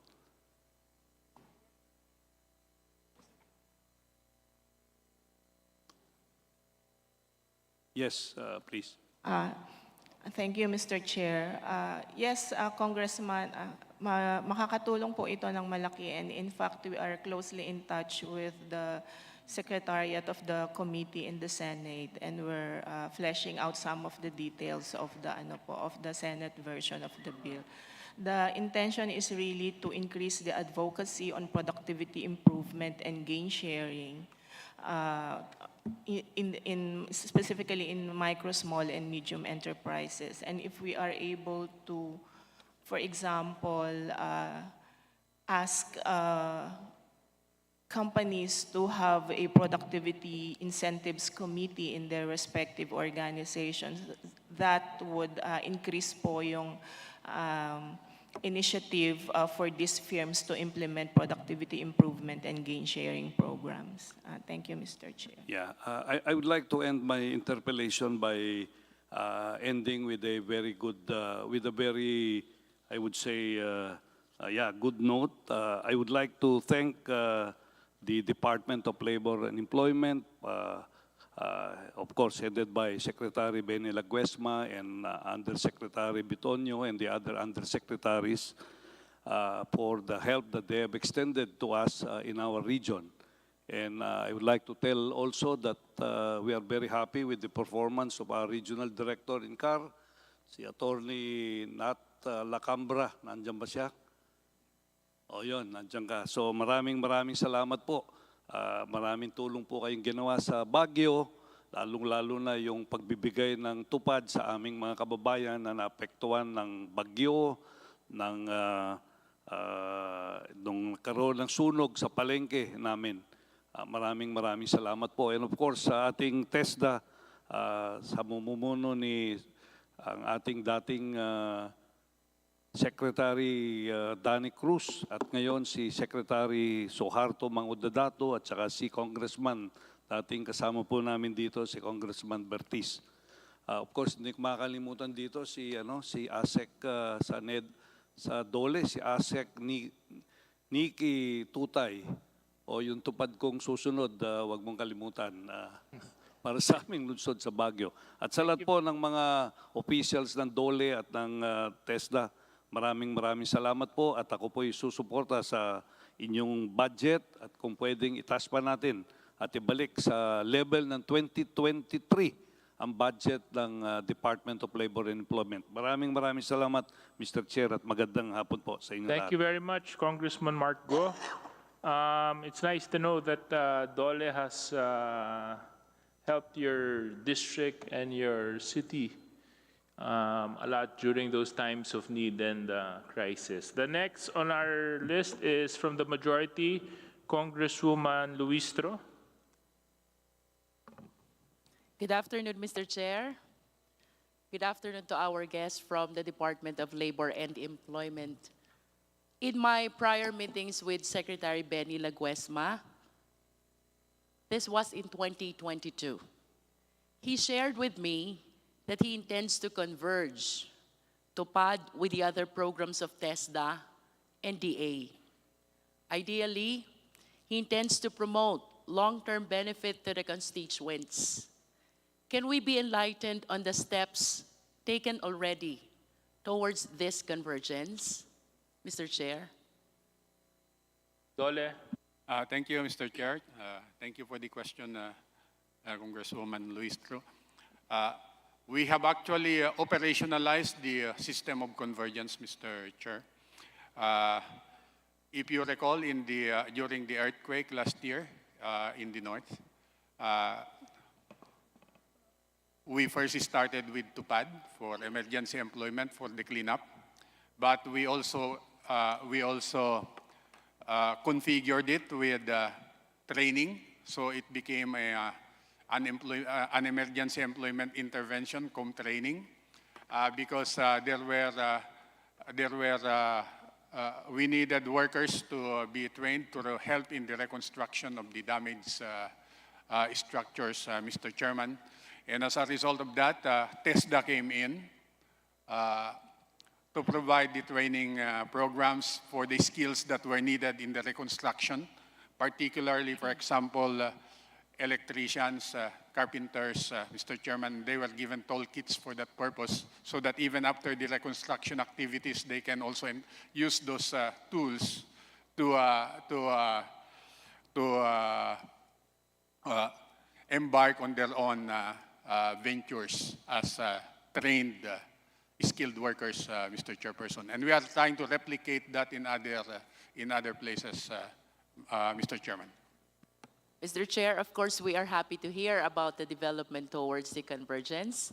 However, let me share my personal experience on my initiative to converge TUPAD with the other programs on my own.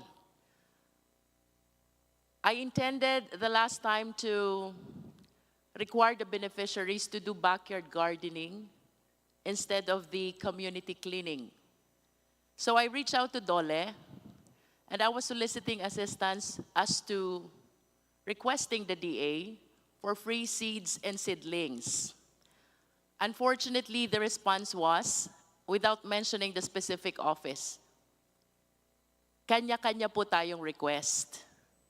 You should go directly to DA. So I gave instruction to reach out to DA. And sadly also, the response was, wala po kaming seeds or seedlings intended for TUPAD beneficiaries. Although I truly appreciate that there are developments already towards this convergence, I hope that we can strengthen, bolster and give more emphasis towards this direction, because I really support the idea of Sec Penny, of using TUPAD, utilizing TUPAD in promoting long-term benefits in favor of our kapapayan. Mr. Chair. Thank you, Congresswoman. Thank you, Mr. Chair. We will continue and we will try our best to improve on the delivery of convergence programs, Mr. Chairman, not only within the internal programs of the DOLE, but also with the programs that we can partner with other agencies, Mr. Chairman. If I may add, Mr. Chair, I think the simplest convergence will be the DA planting of seeds and seedlings with the TUPAD program of DOLE. I think it's just a little effort coming from both agencies, and we will be able to implement this. It is really inspiring to think that after a couple of months or maybe few months, our TUPAD beneficiaries did not only benefit from TUPAD, but they will also be harvesting from the backyard gardening that they did out of the convergence program from these two important agencies of the national government. Thank you, Mr. Chairman. We thank you for the lesson shared, Congresswoman Luistro, and we will learn that lesson very well. And let me express also my most vibrant enthusiasm and strongest commitment to the vision of Secretary Benny Laguesma to realize this convergence program. If I may continue, Mr. Chair, confronted by the over-congestion of correctional and detention facilities, we in the Justice Committee are constrained to delve on the idea of building additional detention and correction facilities. Like any other government program, we are challenged by the limitation of the resources to support infra program.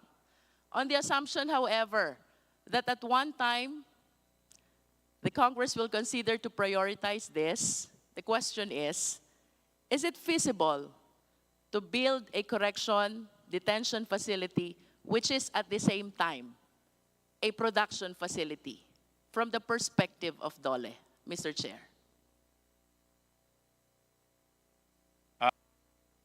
Mr. Chairman, may I respond? It is entirely possible, Mr. Chairman. The only restriction that I can think of right now would be our consistency with an international standard against prison labor. So long as the prisoners are engaged in productive work, but the productive work does not amount to prohibited prison labor, I think that is feasible, Mr. Chairman. May we be enlightened, Mr. Chair, on how we define prison labor? If these inmates will be given the commensurate amount of their salary in accordance with our minimum wage law, will this amount to prison labor, Mr. Chair? It will not, Mr. Chairman. The basic element of prison labor is that the person is forced to do work without compensation and against his will.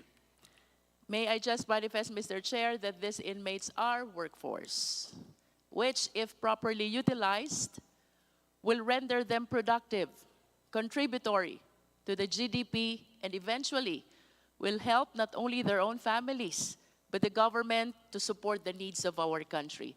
I hope this can be one of the considerations that you can talk about during your executive meeting. We will take that very seriously, Mr. Chairman. For my third concern, Mr. Chair, I acknowledge that this is one of the most frequent questions to DOLE. While we consider underemployment and unemployment as one of the major social problems of the nation, how come there's a huge number of plantilla positions not only in DOLE, but in most government agencies that remains unfilled, Mr. Chair? Mr. Chairman, let me answer with the specific experience of DOLE, Mr. Chairman. Within the organic DOLE, excluding the attached agencies, because as Congressman Go mentioned earlier, there are many unfilled positions in DOLE and its attached agencies. In DOLE, most of the unfilled positions would be a result of transitional turnover, meaning to say promotions and retirements, which are being continuously filled out in the normal course of time. On the other hand, the other constraint there is that the matter of qualifications. The qualifications are prescribed by the civil service laws, and many of the candidates would not qualify because they do not have civil service eligibility, Mr. Chairperson. And to address this concern, Mr. Chair, what interventions have we taken with respect to DOLE in order to fill these unfilled positions?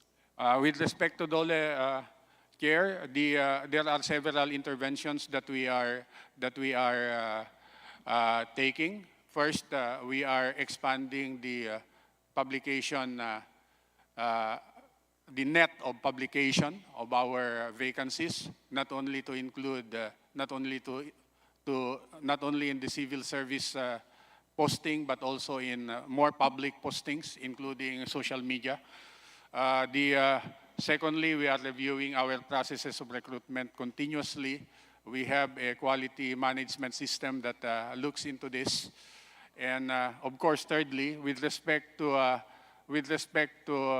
contractuals who are in that position because they do not possess the civil service eligibility yet, we are helping them pass the civil service exams by providing them review classes, Mr. Chairman. I will be very much interested, Mr. Chair, to know the unfilled positions of DOLE, and perhaps by way of this, we'll be able to help not only the people from the other districts, but most especially the people from Batangas 2nd District. I have a lot of kababayan who are unemployed, underemployed, and I believe some of them are qualified.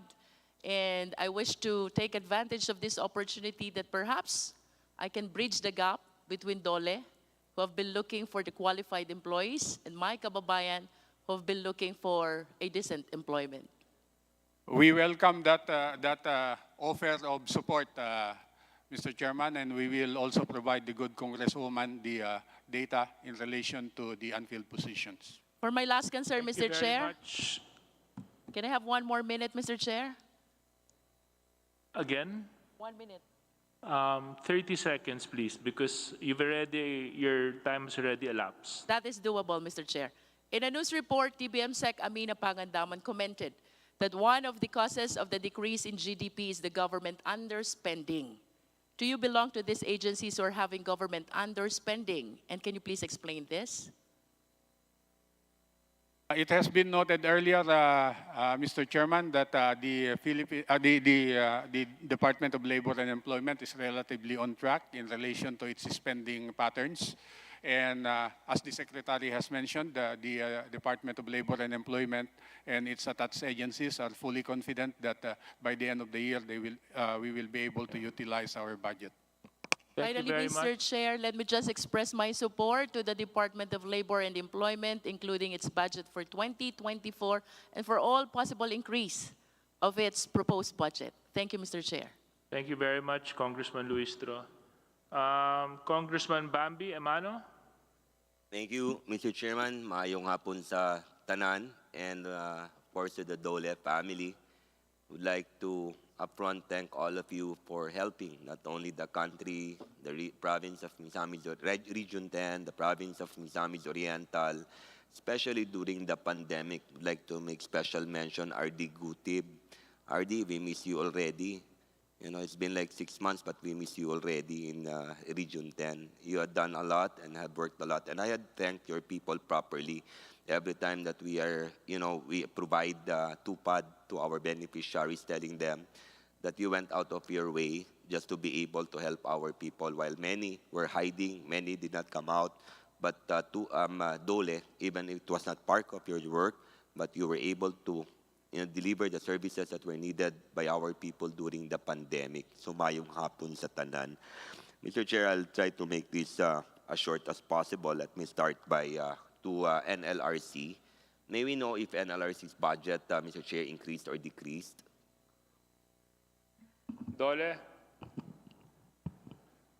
It increased slightly, Mr. Chair, Slightly increased. by 3%, Mr. Chair.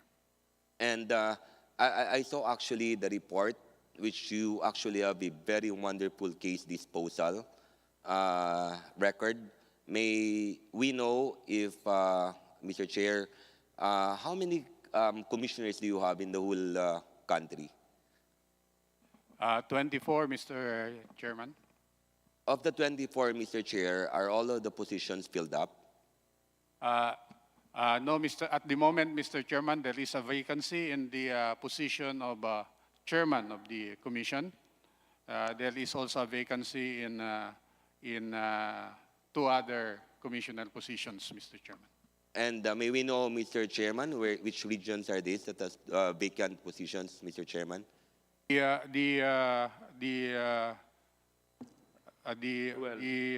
chairmanship, of course, Mr. Chairman, is in Metro Manila in the NCR. The other is in Division 6 in the Visayas region, and then Division 8 in the Mindanao region, Mr. Chairman. Which one in Mindanao, Mr. Chairman? I did not get it, Mr. Chairman. Sorry, sir. Yes, one in Mindanao. Yeah, in Mindanao, in which region? Well, the NLRC division there in Mindanao, Mr. Chairman, is based in Cagayan de Oro. In Cagayan de Oro. It's in our, actually, it's in our city and it's in our province, Mr. Chairman. And may we know how long had it been vacant, Mr. Chairman?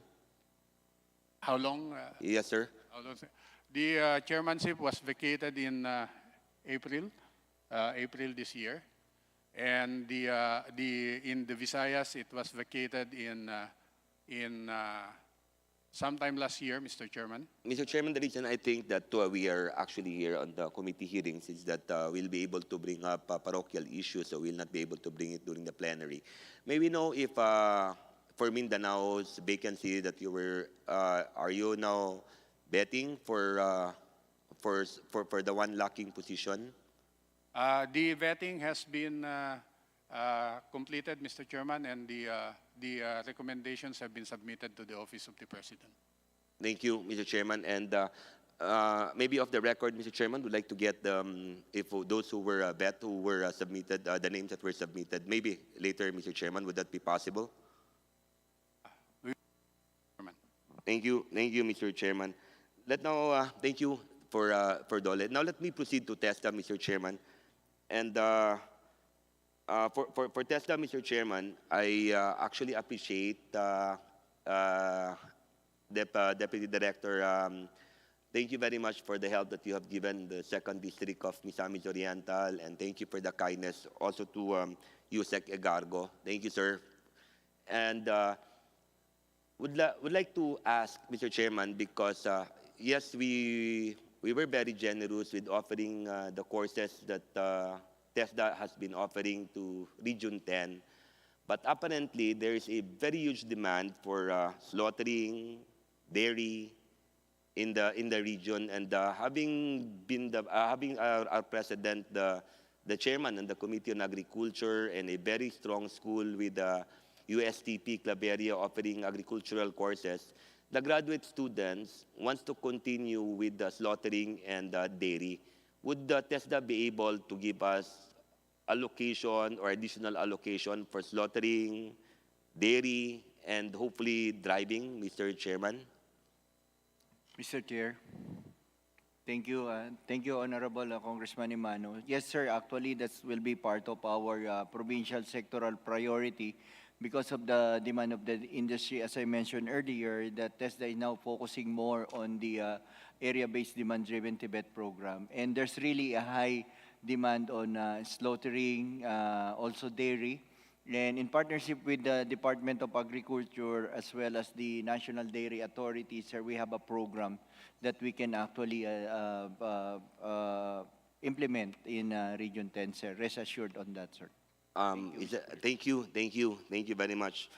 And of course, as I said earlier, Mr. Chairman, that will not be long, but I actually have a question which was asked by youth. We actually have an organization in Region 10. We call it Youth. 3 congressmen working together. That's Congressman Unabia, Suan, and of course I as Emano. We call ourselves the Youth.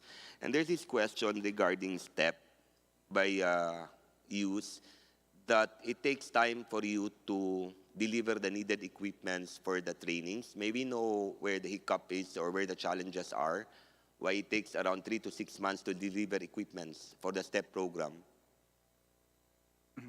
Be TESDA's TESDA, yeah. Yes, sir. Yes, TESDA. Mr. Chair, again, thank you so much for the question. Sir, yes, that's really a challenges during the past years because as you know that we cannot actually acquire first the toolkit before the enrollees. We have to determine the numbers of students and enrollees. But now, as per the directive of Secretary Taymangon Datu, we are really expediting as early as he has also a mandate for us that as early as November this year, once we already knows our NEP, we will start determining. So we fast track even our procurement process, sir, and shorten the process cycle time, sir. Thank you, Mr. Chairman. How do you procure, Mr. Chairman? Do you do it through your field offices or through your regional offices or centralized, Mr. Chairman? Sir, it's being done on the national level, centralized, but of course, we are also getting the inputs coming from the honorable members of this Congress on what are the priority skills that they would like to include or implement in the STEP programs. But now, sir, we have shortened the process cycle. That's one of the challenges talaga po ang procurement. So we have as early as I think a few months ago, we already have people here, and we are so thankful to the his honorable speaker that we allow our staff to stay here. Yeah. So, Mr. Chairman, thank you, sir. So, Mr. Chairman, the procurement is centralized. Yes, sir. Yes, sir. It's centralized, sir. Would it be possible to hopefully request you to allow your field offices to purchase the needed equipment? So, you know, in all the regions, we have different, we're offering different classes. And, you know, if we purchase it by, you know, centrally, and, you know, it will actually take time. You purchase it here, then you have to ship it to the province of Misamis Oriental or to Region 10. Is that in your plan for 2024 that you know, allow the regional, the field offices to purchase, to procure the needed equipments? Mr. Chair, we conducted a study on decentralizing. Actually, one of the mandate of the agency was to decentralize everything, sir. As you know, that even the scholarship allocation was already decentralized. In terms of toolkit, there was a market study conducted, sir. So, iba-iba po yung quality, yung presyo, and it costs us more. And through that study or experiment, we find it that inefficient if we will do it on a regional basis. So, but now, on the procurement process that we are doing, delivery is included, sir, all the way. But, Mr. Chairman, I beg to disagree. I really do beg to disagree because all the TESDA has to do is set up the standard and allow the agencies to purchase. And I'm very much interested with the study that was mentioned earlier that it will cost TESDA more if you purchase centrally rather than to your field offices, Mr. Chairman. No, sir. Based on this study, also there was a comment and findings from COA regarding the disparity of the amount and quality purchased on the region. So, but now, sir... Mr. Chairman, even if we purchase through Department of Public Works and Highways, 2 seconds, Mr. Chairman, even with the Department of Public Works and Highways, there's always a disparity of prices because the prices in Central, in Luzon, and the prices in Mindanao are different. But I believe it would be cheaper and faster if we will allow our field officers to purchase equipment. But to end, I need a copy of the study where it would be more expensive to centrally, to allow regional and field offices to purchase, Mr. Chairman. Thank you, Mr. Chairman, and mayong hapon sa tanan. Thank you very much, Congressman Bambi Emano. Next on our list is Congressman Ruel Peter Gonzaga. Kong? You have 5 minutes. Thank you, Mr. Chairman. My question would be very short.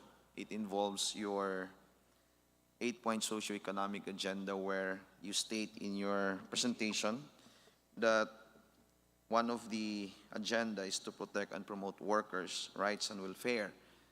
You mentioned about, in your presentation, the minimum wage, the labor inspection program, occupational safety and health training program, TOPAD, DOLE, etc., etc. Now, I would like to ask you about one of the powers of the DOLE Secretary, the visitorial power. How often or frequent you use this visitorial power? Yusek. Thank you, Mr. Chairman. Before we give the details, Mr. Chairman, let me just state that there are two ways by which there are three ways by which we exercise that visitorial power, and we do it through the regional offices. The first is through routine inspection. The second is through complaint inspection, and the third is through occupational safety and health investigation. We have refined our enforcement, the exercise of our visitorial enforcement power, Mr. Chairman, with a new program under the inspection program, and that is the provision of technical assistance visits, Mr. Chairman. For the detailed numbers, Mr. Chairman, if I may be allowed to request Undersecretary Benjo Benavides to provide us the numbers, Mr. Chairman. With the permission of the chair. Yusek Benjo. Thank you, Mr. Chair. Mr. Chair, let me just share that during the previous administration, we have an annual target of 70 to 75 establishments to be inspected. How do we prioritize during those times? We prioritize the establishment to be inspected based on the compliance rate and the risk involved in every enterprise. Under this administration, we have a conscious effort of covering all enterprises, more than 1 million of them, under our labor inspection program. I'll cut you short there. I go parochial. It might be parochial, but the application would be not so parochial. Now, I'll bring you to Davao region, particularly in Region 11, Davao region. How frequent do you use this visitorial power? And how many times did you use this power in Davao de Oro, one of the provinces in Davao region? It is a regular function of the Department of Labor and Employment. So taon-taon po kami nag-i-inspect. Now, give me numbers. In 2023 or in 2022, how frequent you use this power? Once. We just inspect a particular establishment once at any given period. Random? There are so many establishments in Davao region. We prioritize, Mr. Chair. So how do we, again, prioritize? My concern here is, you use visitorial power because you want to check whether or not there is an establishment follows the minimum wage. Yes, Mr. Whether or not there is a humane condition favorable for the employees. Whether or not there is labor-only contracting or what we call job contracting. Yes, Mr. Chair. In our area, there are so many employees complaining to my office, to the office of the mayor, to the chief executives, and we always refer them to the local DOLE officials. Now, I did not hear a single instance where the DOLE exercised the power of visitorial power in my province. One, there are so many mining industries there, and I saw that there are many children used as an employees. Ang tagal-tagal na ng mina na yon, hindi ko rin narinig na may visitorial power na ginamit si DOLE doon. So, I want to know further kung sa 2022 and 2021, yung dalawa na lang na taon na yan, did you ever use visitorial power in my province? Yes, Mr. Chair. mining as well as those enterprises, particularly those reportedly engaging children, are in our priority list for inspection. Mr. Chair, allow me just to ask our concerned official from the region of the specific report for request for inspection, why those requests were not acted upon. And at any rate, Mr. Chairman, I would like to ask whether or not the regional officer of DOLE in Davao region is here. Hey, you are here.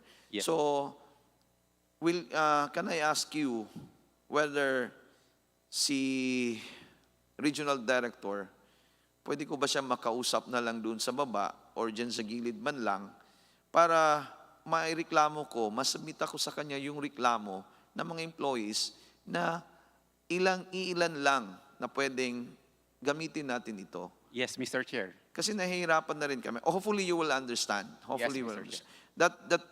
That is only my concern, Mr. Chairman. And thank you for the time. Thank you. Thank you, Mr. Chair.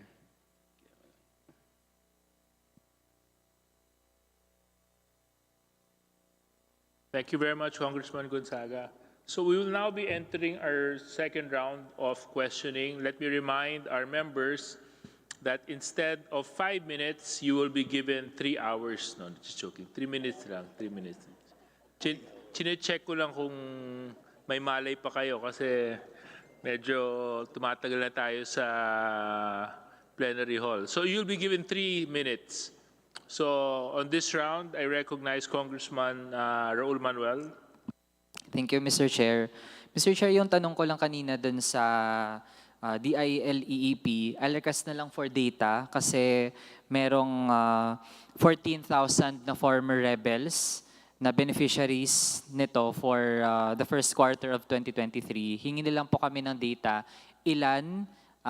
Magkano yung budget na nagastos na for that? Magkano pa yung projected for 2023? At ano din yung projected natin na gastos for the similar program by 2024. Ipa-furnish na lang po, Mr. Chair, sa office namin. Next, Mr. Chair, on apprenticeship program, gaano po karami yung kabataan? Natatrack ba natin? Ilan yung youth na nasa mga apprenticeship programs?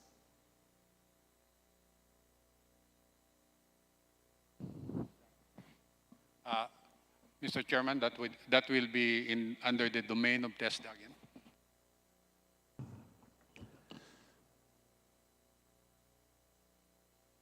Yusek, who will be recognized? TESDA, Mr. Chairman.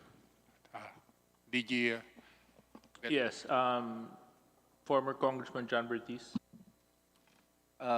Sir, for the age bracket that mentioned by the Honorable Congressman, Mr. Chair, we have 3,170 enrolled and 1,774 graduated, sir. Thank you.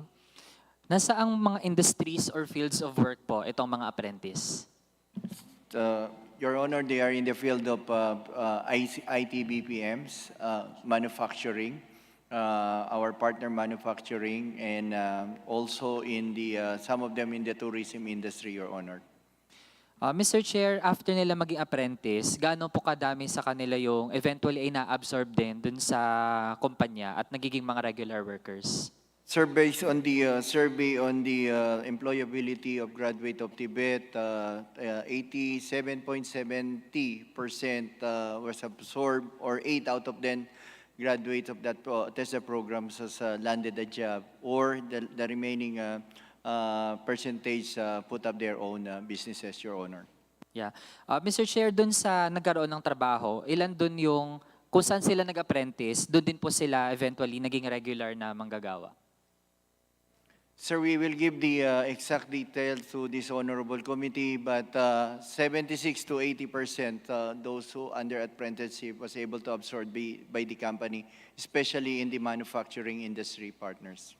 Okay, thank you, Mr. Chair. Tas kung may mga supplemental po na data, ipasubmit na lang po sa office namin.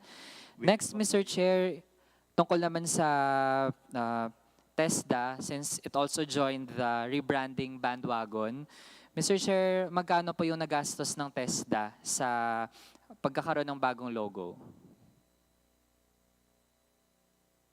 Sir, there was no cost on the part of TESDA because it was advertised as a logo contest. And we are so proud that the silver medalists who joined the ASEAN World Skills Competitions was able to get silver on the graphic design. So 10,000 po yung nanalo sa aming logo contest po. Yeah. Mr. Chair, aside sa cash prize, yung administrative costs po nung buong naging activity, magkano po yun? Basically, no cost po because it was done online and it was emailed to us, those design which was participated by almost 2,000 graduates, and some of those are also not even learners from TESDA, but we encourage them to take our courses, especially graphic designs. Thank you, Your Honor. Yeah. Mr. Chair, kailan po yung dating logo, and kailan po siya unang ginamit? The official logo, Mr. Chair, we didn't revise or change that. It is just part of our new theme of TESDA or policy directions that sa bagong Pilipinas, TESDA lingap ay maaasahan. So that logo was based on that theme and concept, Your Honor. Yeah. Mr. Chair, so how many years po ulit yung dating logo?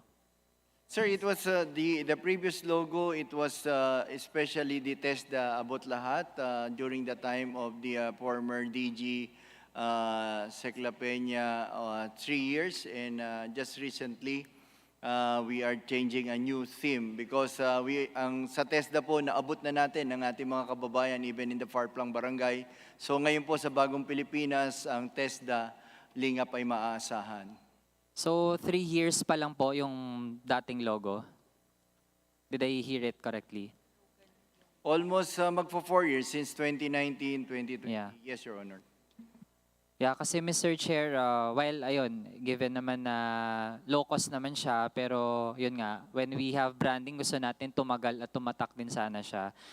Anyhow, Mr. Chair, yeah, I'm done with my questions. E di na-observe ko na lang po, with the general budget of DOLE, mas mababa yung 2024 na nasa NEP kaysa sa nasa 2023 na budget natin ngayon sa GAA. Kaya Mr. Chair, I'm very supportive kung makakapag-realign po tayo ng excessive na budget allocated to debt servicing, big ticket projects, and state repression. Lipat na lang po yun sa mga ahensya, kagaya ng DOLE. Of course, alongside our efforts na dapat pro-people po yung policies ng DOLE at nagagamit ng tama yung kanilang budget. Yun lang po, Mr. Chair. Thank you. Thank you very much, Congressman Raul Manuel. Congressman Lim Kay Chong. Yes, thank you very much, Chair. And I only have a very brief question for the DOLE family. And first, of course, I'd like to thank DOLE for all the assistance that they've support and assistance they've given to the 1st District of Negros Oriental. But my question has to do with the green energy. And with the shift of fossil fuel to green energy or renewable energy, we would also like to take advantage of the opportunities that the energy transition gives. So having said that, what concrete plans does DOLE or TESDA have in equipping and preparing our workers to take advantage of this transition, a clean energy transition? Mr. Chairman, if I may. DOLE. The Department of Labor and Employment, as mentioned by the Secretary earlier, has been monitoring very well, very closely, the shifts toward or transformations in the world of work, and that would include the shift toward green energy. As mentioned earlier also, we are fully aware that, as stated by the Secretary of Energy, Secretary Lutilia, there may be a potential of 100,000 jobs to be generated in that sector in the medium term.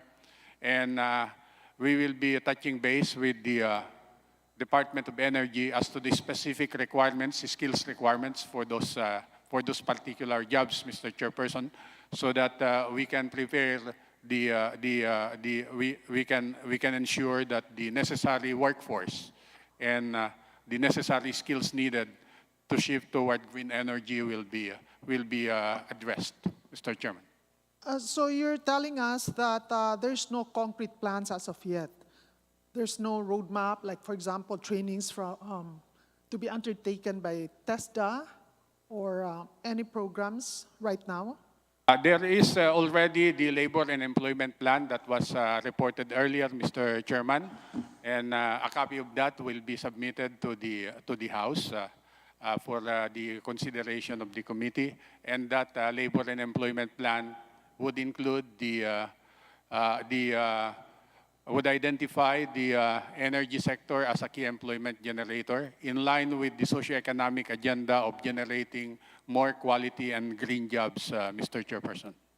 Yes, because I would like to see this in the next year's program of DOLE and TESDA. No? Siyempre, kailangan natin, especially construction workers, who are we assuring that they have the skills in sustainable buildings? Kasi marami nang yung bahay, or even government buildings who need, who might want to put up green energy, no? Yung transition. Like yesterday, there was this government agency that wanted to explore putting solar panels, no? Instead of using fuel. Kaya lang, hindi niya alam kung saan siya pupunta. Sinong i-approach niya. Because their lack of knowledge or skills in doing so. So, yun, he has to go to a private sector to ask for advice. So, honestly, I don't know. Maybe I can ask our former colleague to please give his response as well sa TESDA. Thank you, Honorable Congresswoman, Mr. Chair.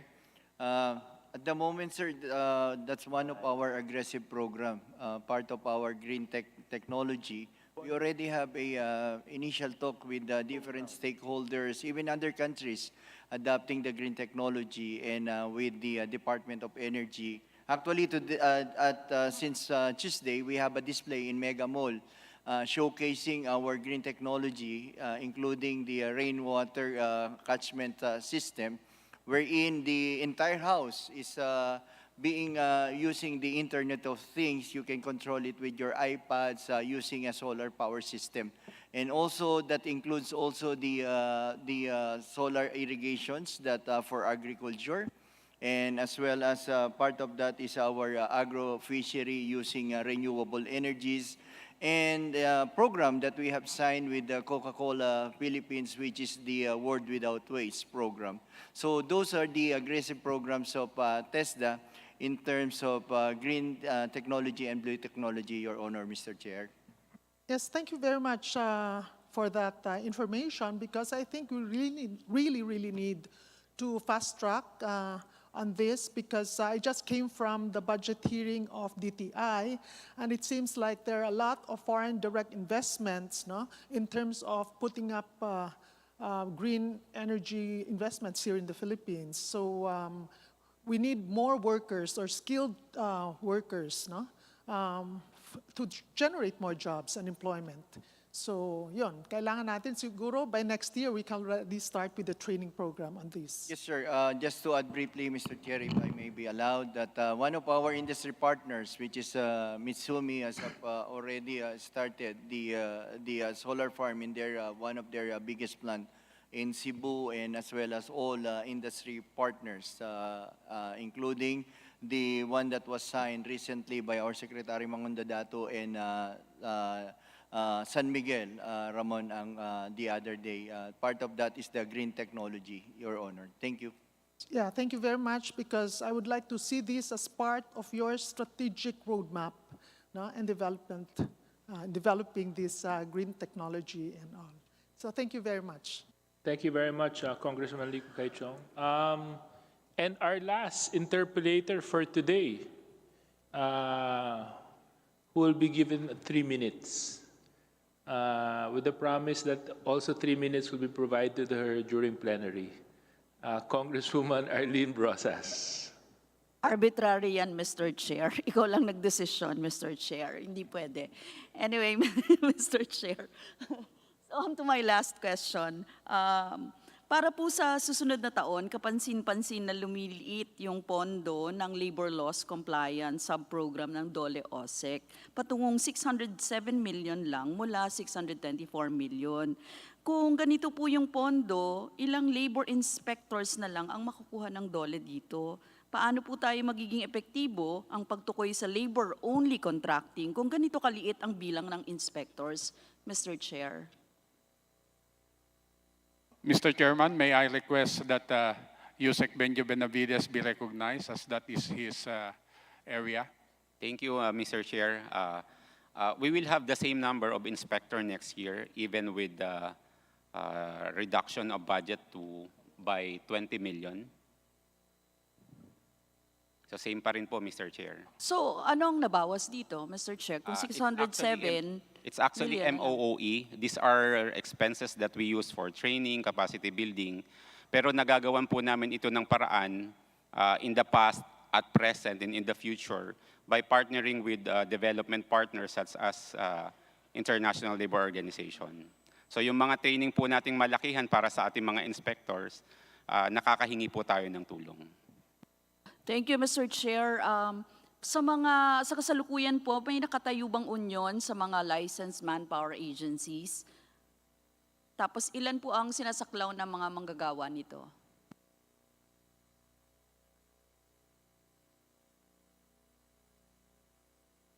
Sa mga licensed employment agencies, Your Honor, you are referring to the contracting service sector. We are not aware if there is any registered union that has members who are engaged in contracting and subcontracting arrangements, Your Honor. So wala, Mr. Chair. Hindi ba ang epekto nito kapag wala ka ring inspectors, wala din mag-i-inspect doon sa mga kung merong union or makakatulong nila, lalo na sa mga licensing sa mga manpower agencies na meron. Anyway, Mr. Chair, sa second question ko po, ito po yung tungkol sa, before kasi nagkaroon ng dialogue ang mga taga-Southern Tagalog workers with DOLE Secretary Benny Laguesma. Tungkol po ito sa harassment at pandarahas ng mga sundalo at pulis sa loob mismo ng pagawaan at hanggang sa bahay ng mga unionista. Now, unfortunately, Mr. Chair, kahit nagkaroon ng dialogo na tuloy ang high-level tripartite mission ng International Labor Organization, nagpapatuloy pa rin ang harassment sa kanila.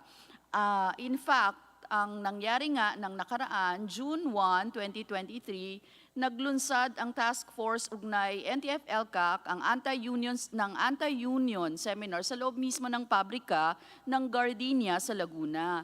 Malinaw na may pattern ng pagtindi ng trade union repression kahit katatapos lang ng ILO high-level tripartite mission. Mr. Chair, maaari ba tayong sagutin ng DOLE dito?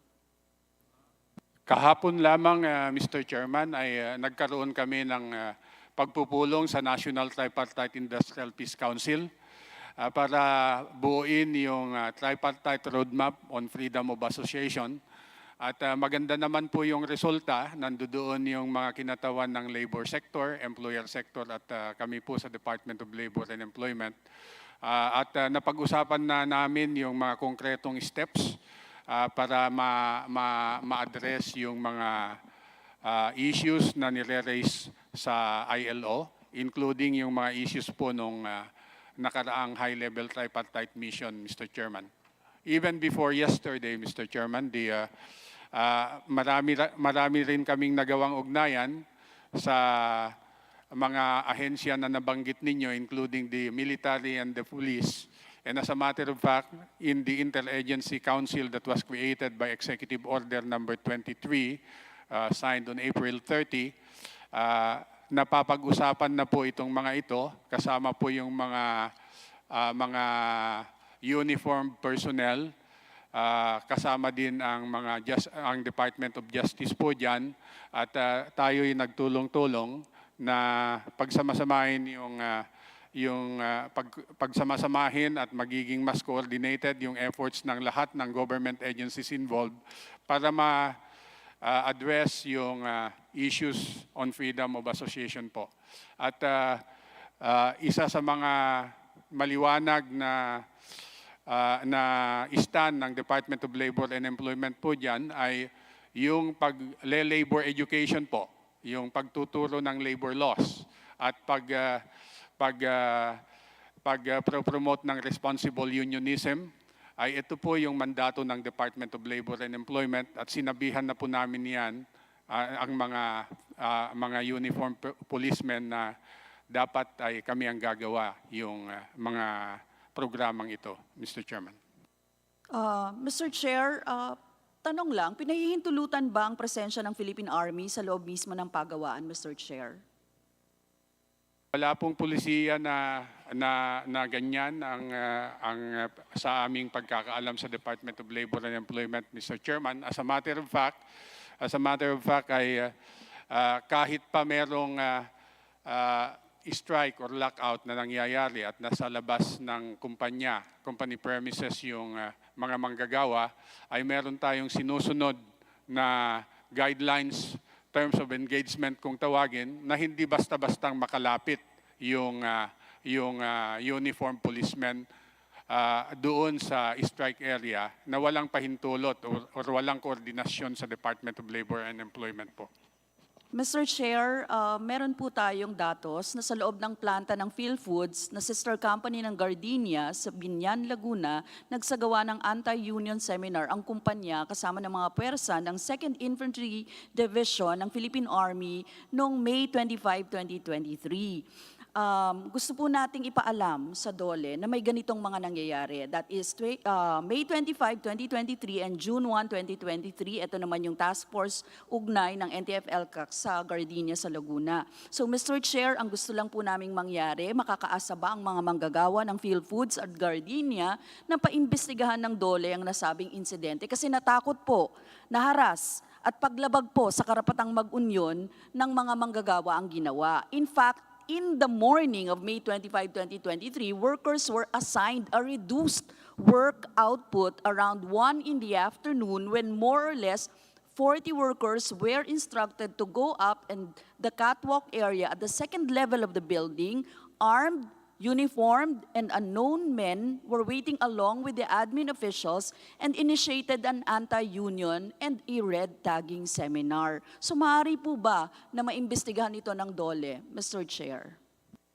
Maraming salamat po, Mr. Chairman. Patitignan po namin yan sa aming regional office, sa aming regional director who happens to be here, Mr. Chairman, Congresswoman Brosas. At sa lalong madaling panahon ay pa-actionan po namin yan.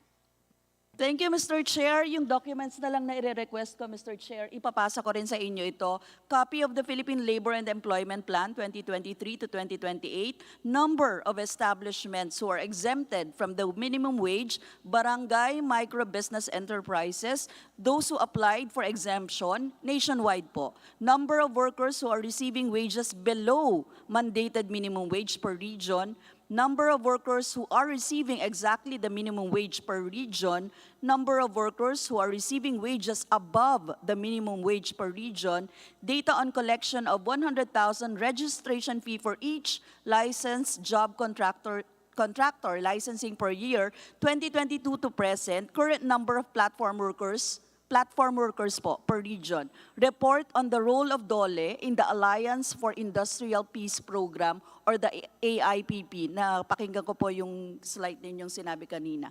Thank you very much. Maraming salamat, Mr. Chair. That's the last. Thank you very much, Congresswoman Arlene.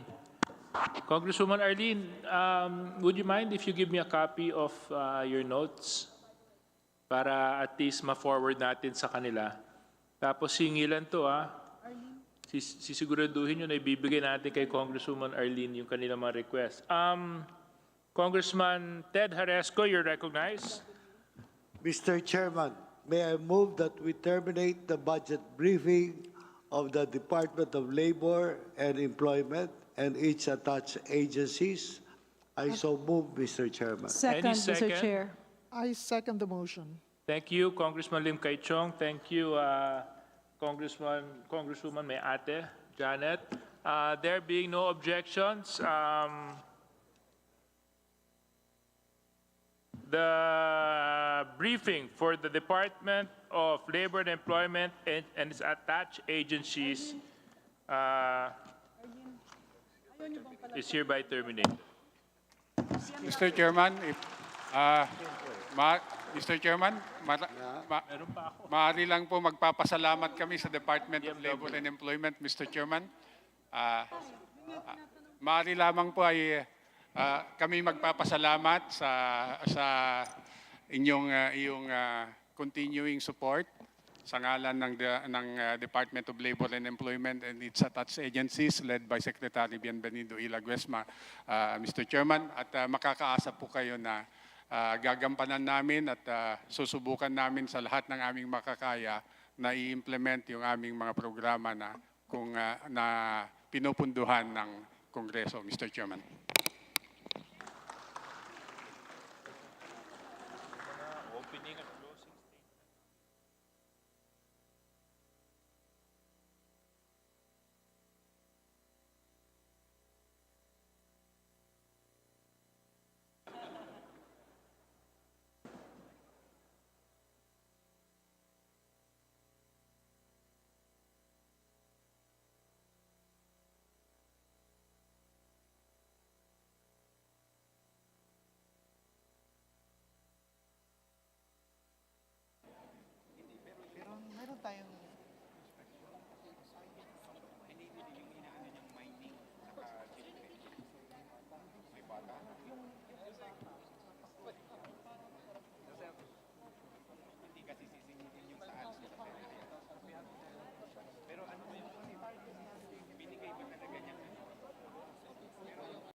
Pasensya na ako, mama.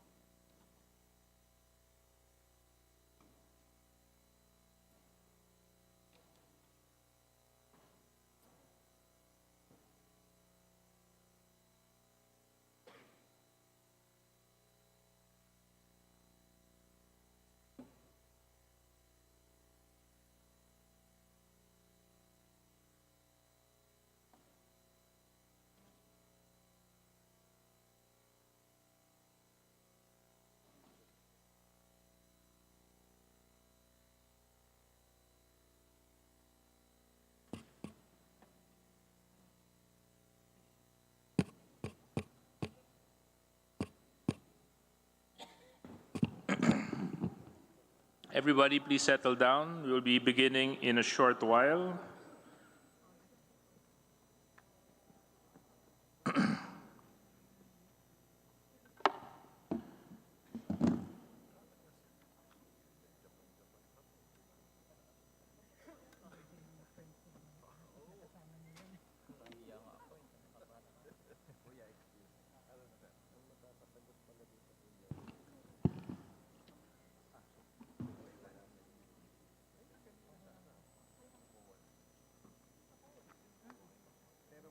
This budget briefing is hereby resumed.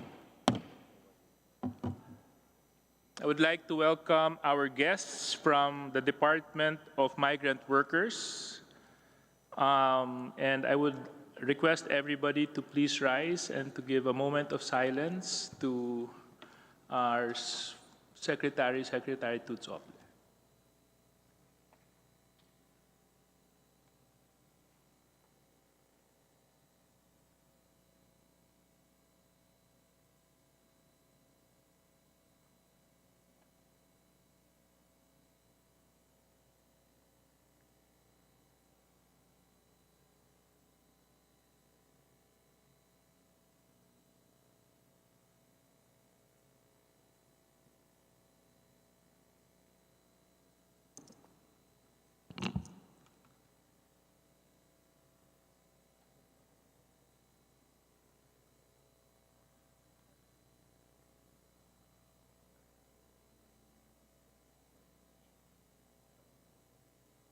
Thank you very much.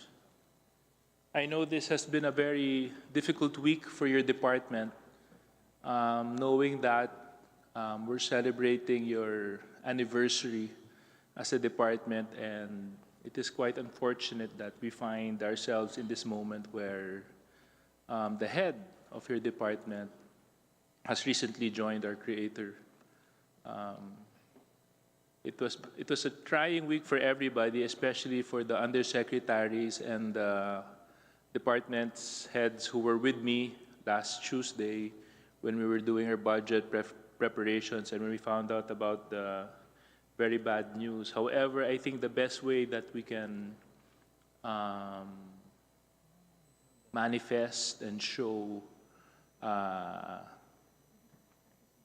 that everything that she fought for meant something for the OFW Filipino workers is to make sure that we have the best budget preparation and defense that the DMW should have. So on that note,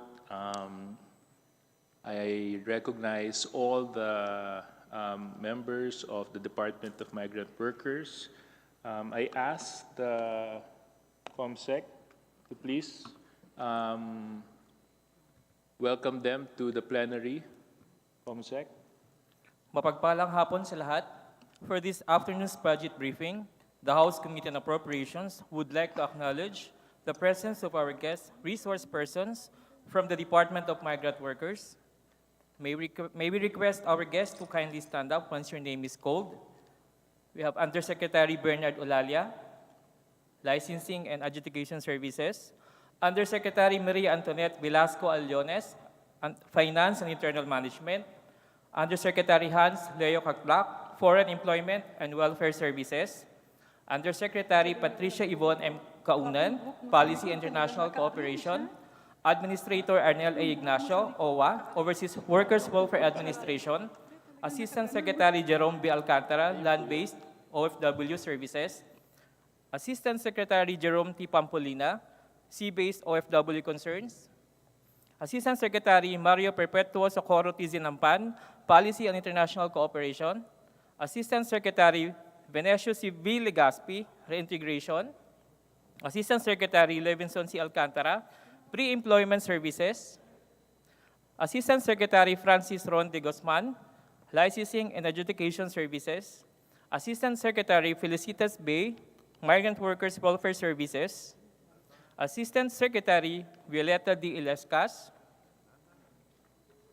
OIC Executive Director Myla N. Macadawan, National Maritime Polytechnic, and Dr. Gerardo Legaspi, OFW Hospital, sir.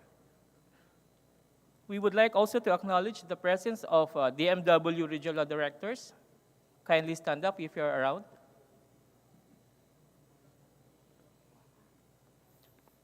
At this juncture, we would like also to acknowledge the presence of House members for this afternoon's budget briefing. We have on the list Deputy Majority Leader Janet Garin, Deputy Majority Leader David J.G. Suarez, Minority Leader Marcelino Libanan, Assistant Minority Leader Marisa Del Mar Magsino, Representative Raul Daniel Manuel, and Representative Ron P. Salo. That's all, Your Honor. Thank you very much, COMSEC. Undersecretary Maria Antoinette Velasco Alones, you may now proceed with your presentation.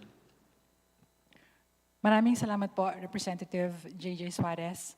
On behalf of Secretary Toots Ople and her family, we would like to thank you for your prayers and consoling thoughts in this moment of great loss to us. While it is a time of grief and loss, it is also a time of celebration. We celebrate the life of Sec Toots Ople, her service, and the leadership example that she has shown us. A life of service that is marked by probity, compassion, transparency, and accountability. And it is in that spirit that it is with great pride that we'll walk you through the details of our proposed 2024 budget appropriations for the Department of Migrant Workers and the Overseas Workers Welfare Administration. We begin this presentation by sharing with you the vision that was coined creatively by Sec Toots for the DMW as a department, putting together the legal mandate, the functions reposed in us as an institution, and the responsibilities that have been placed in the law.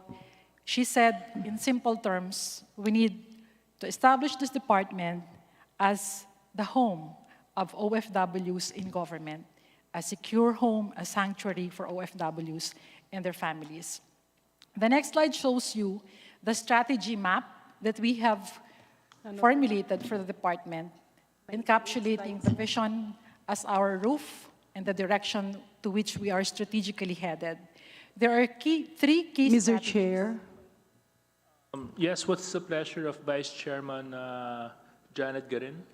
Mr. Chair, we fully understand the situation of the Department of Migrant Workers as of this moment, and I believe they also have a necro later today.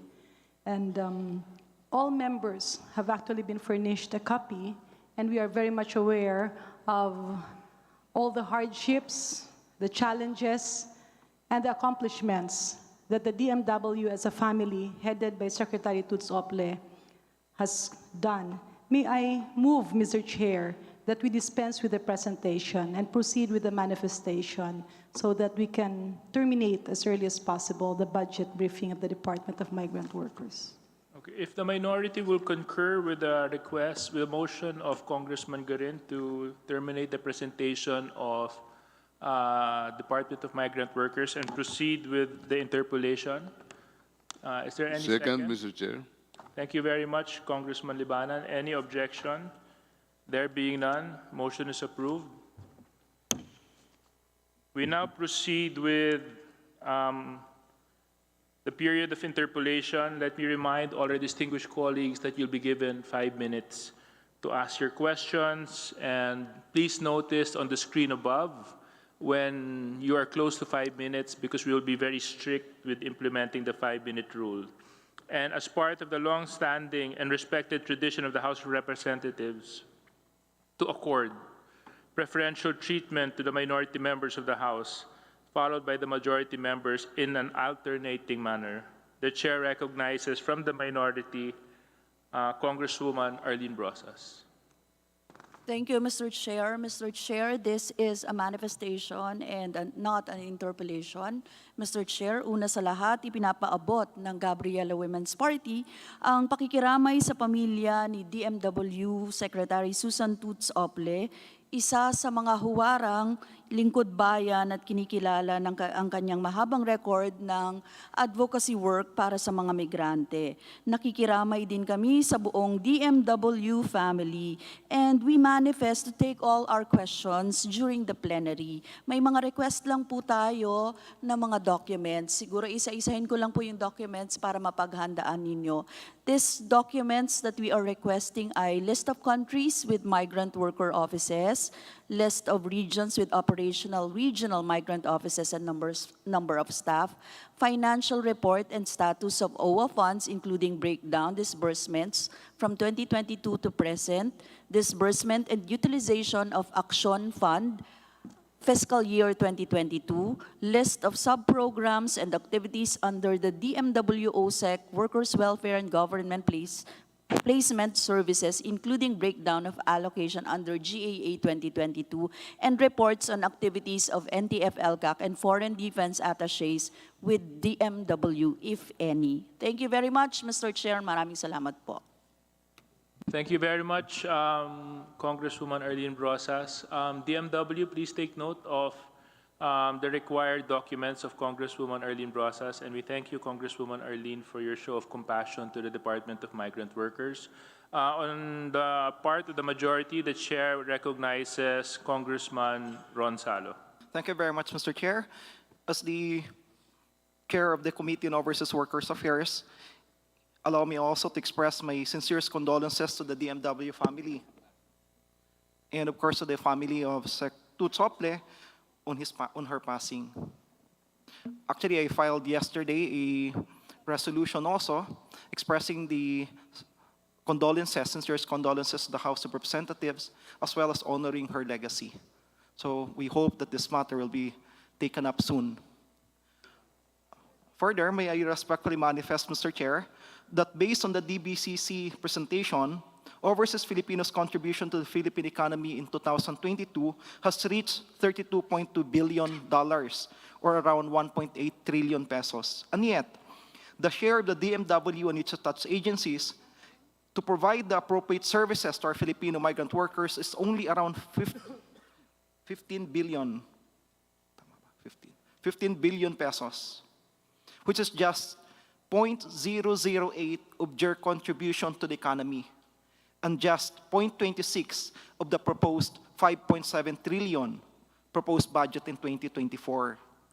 Thus, the request of the OFW community or the Filipino migrant workers in wherein some letters were sent to this representation is to increase the budget of the DMW to at least 0.5% of the proposed 5.7 trillion or around 27 to 29 billion pesos. I know this is a bit hard, Mr. Chair, but we respectfully note that the budget being given to them for 2024, the proposed budget is even less than the budget for 2023. So the request, I suppose, Mr. Chair, is at least to even made it at par to the budget that was already given to them in 2023. With the support of the Chair and the members of this committee, we really hope that appropriate amendments be made to ensure that the budget of the DMW and its family will be made at par with 2023. Thank you very much, Mr. Chair. The chair take notes of the manifestation of Congressman Ron Salo being the chairman on the committee on OFW. Congressman Salo, kindly forward to the chair your specific, your proposed amendments to the budget of the DMW. Next to Thank be you, Mr. recognized from the OFW party list, Congresswoman Marisa Magsino. Good afternoon po sa inyong lahat. Of course, ang OFW party list po ay nag-introduce po ng House Resolution 1215 in honor of our Secretary Toots Ople, expressing the profound sympathy and sincere condolences of the House of Representatives on the death of the Honorable Maria Susana Toots Ople, Secretary of the Department of Migrant Workers and champion of the rights and welfare of overseas Filipino workers.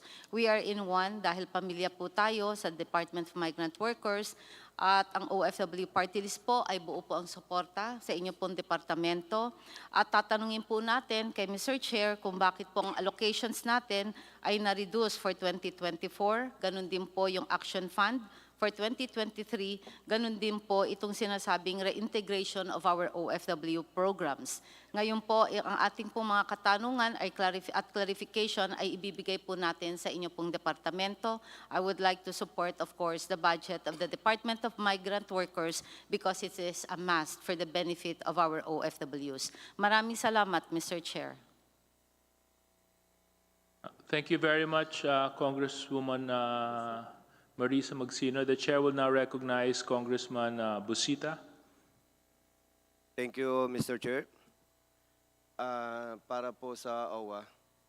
Mr. Chair, based on my personal experience, kapag may mga humihingi po ng tulong na OFWs, mabilis naman pong nabibigyan ng atensyon ng OWA and DMW.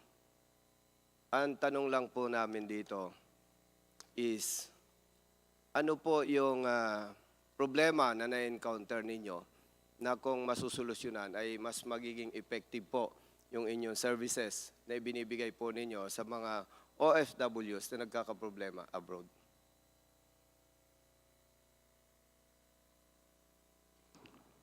Thank you. Thank you very much for the question, Honorable Congressman Busita. Sa inyo po namang karanasan sa OWA and DMW, nakita niyo naman po ang response namin pagkadating sa mga humihingi ng tulong. Malaking bagay lamang po sana, especially para sa budget naming Emergency Repatriation Fund, na magkaroon lamang po ito na mas malawak na flexibility para po mas maging responsive kami pagkadating po sa mga pangangailangan kaagad like shelters and other things that our OFWs overseas at dito ay matugunan namin ng mas mabilis at mas malawakan. So yun lang po sana ang hinihiling namin na lalong-lalo na kapag panahon ng krisis, na sana ay mabigyan kami ng flexibility to spend itong aming Emergency Repatriation Fund na napakalaki naman po. Maraming salamat po. Mr. Chair, may we request the DMW and COA to submit to this committee an explanation on this matter and that I be furnished a copy of the same, Mr. Chair. So instructed, DMW. Any other questions, Congressman Busita? Yun lamang po, Mr. Chair, para lang po mas maramdaman ng OFWs yung mabilis at talagang napakaganda serbisyo po ng DMW and OWA, Mr. Chair. Maraming salamat po. Thank you very much. Last on our list is none other than our minority leader, Congressman Nonoy Libanan. Thank you, Mr. Chairman. Kaisa po ako sa Department of Migrant Workers. Nagdadalamhati sa pagkamatay ni Secretary Toots Ople. Naging kasama ko po si Secretary Toots nung ako po ay Commissioner ng Immigration, where she fought for the welfare of our migrant workers and also to prevent our citizens being trafficked to other countries. Kaya nakita ko po yung kasipagan at galing ni Secretary Toots Ople. Kaya naman po, Mr. Chairman, dahil sa pagyaon ng ating Secretary at sa kahalagaan ng oras na ito na magkakaroon tayo ng necrological services pa mamaya, I would like to move to terminate the budget briefing of the Department of Migrant Workers. Thank you very much, Congressman Libanan. There's a motion that we terminate the budget briefing for the Department of Migrant Workers. Is there any second? I second the Second, Mr. Chair. So seconded. This budget briefing is terminated for the Department of Migrant Workers. Mr. Chair, Yes, Congressman Gurin. Mr. Chair, I move that we suspend budget briefing until Tuesday, August 29, 2023 at 9 o'clock in the morning. There's a motion that we suspend the budget briefing until August 29, 9 a.m. Tuesday at 9 a.m. Is there any second? Duly seconded. Any objection? There being none, this budget briefing is therefore suspended. Objection, Mr. Chair.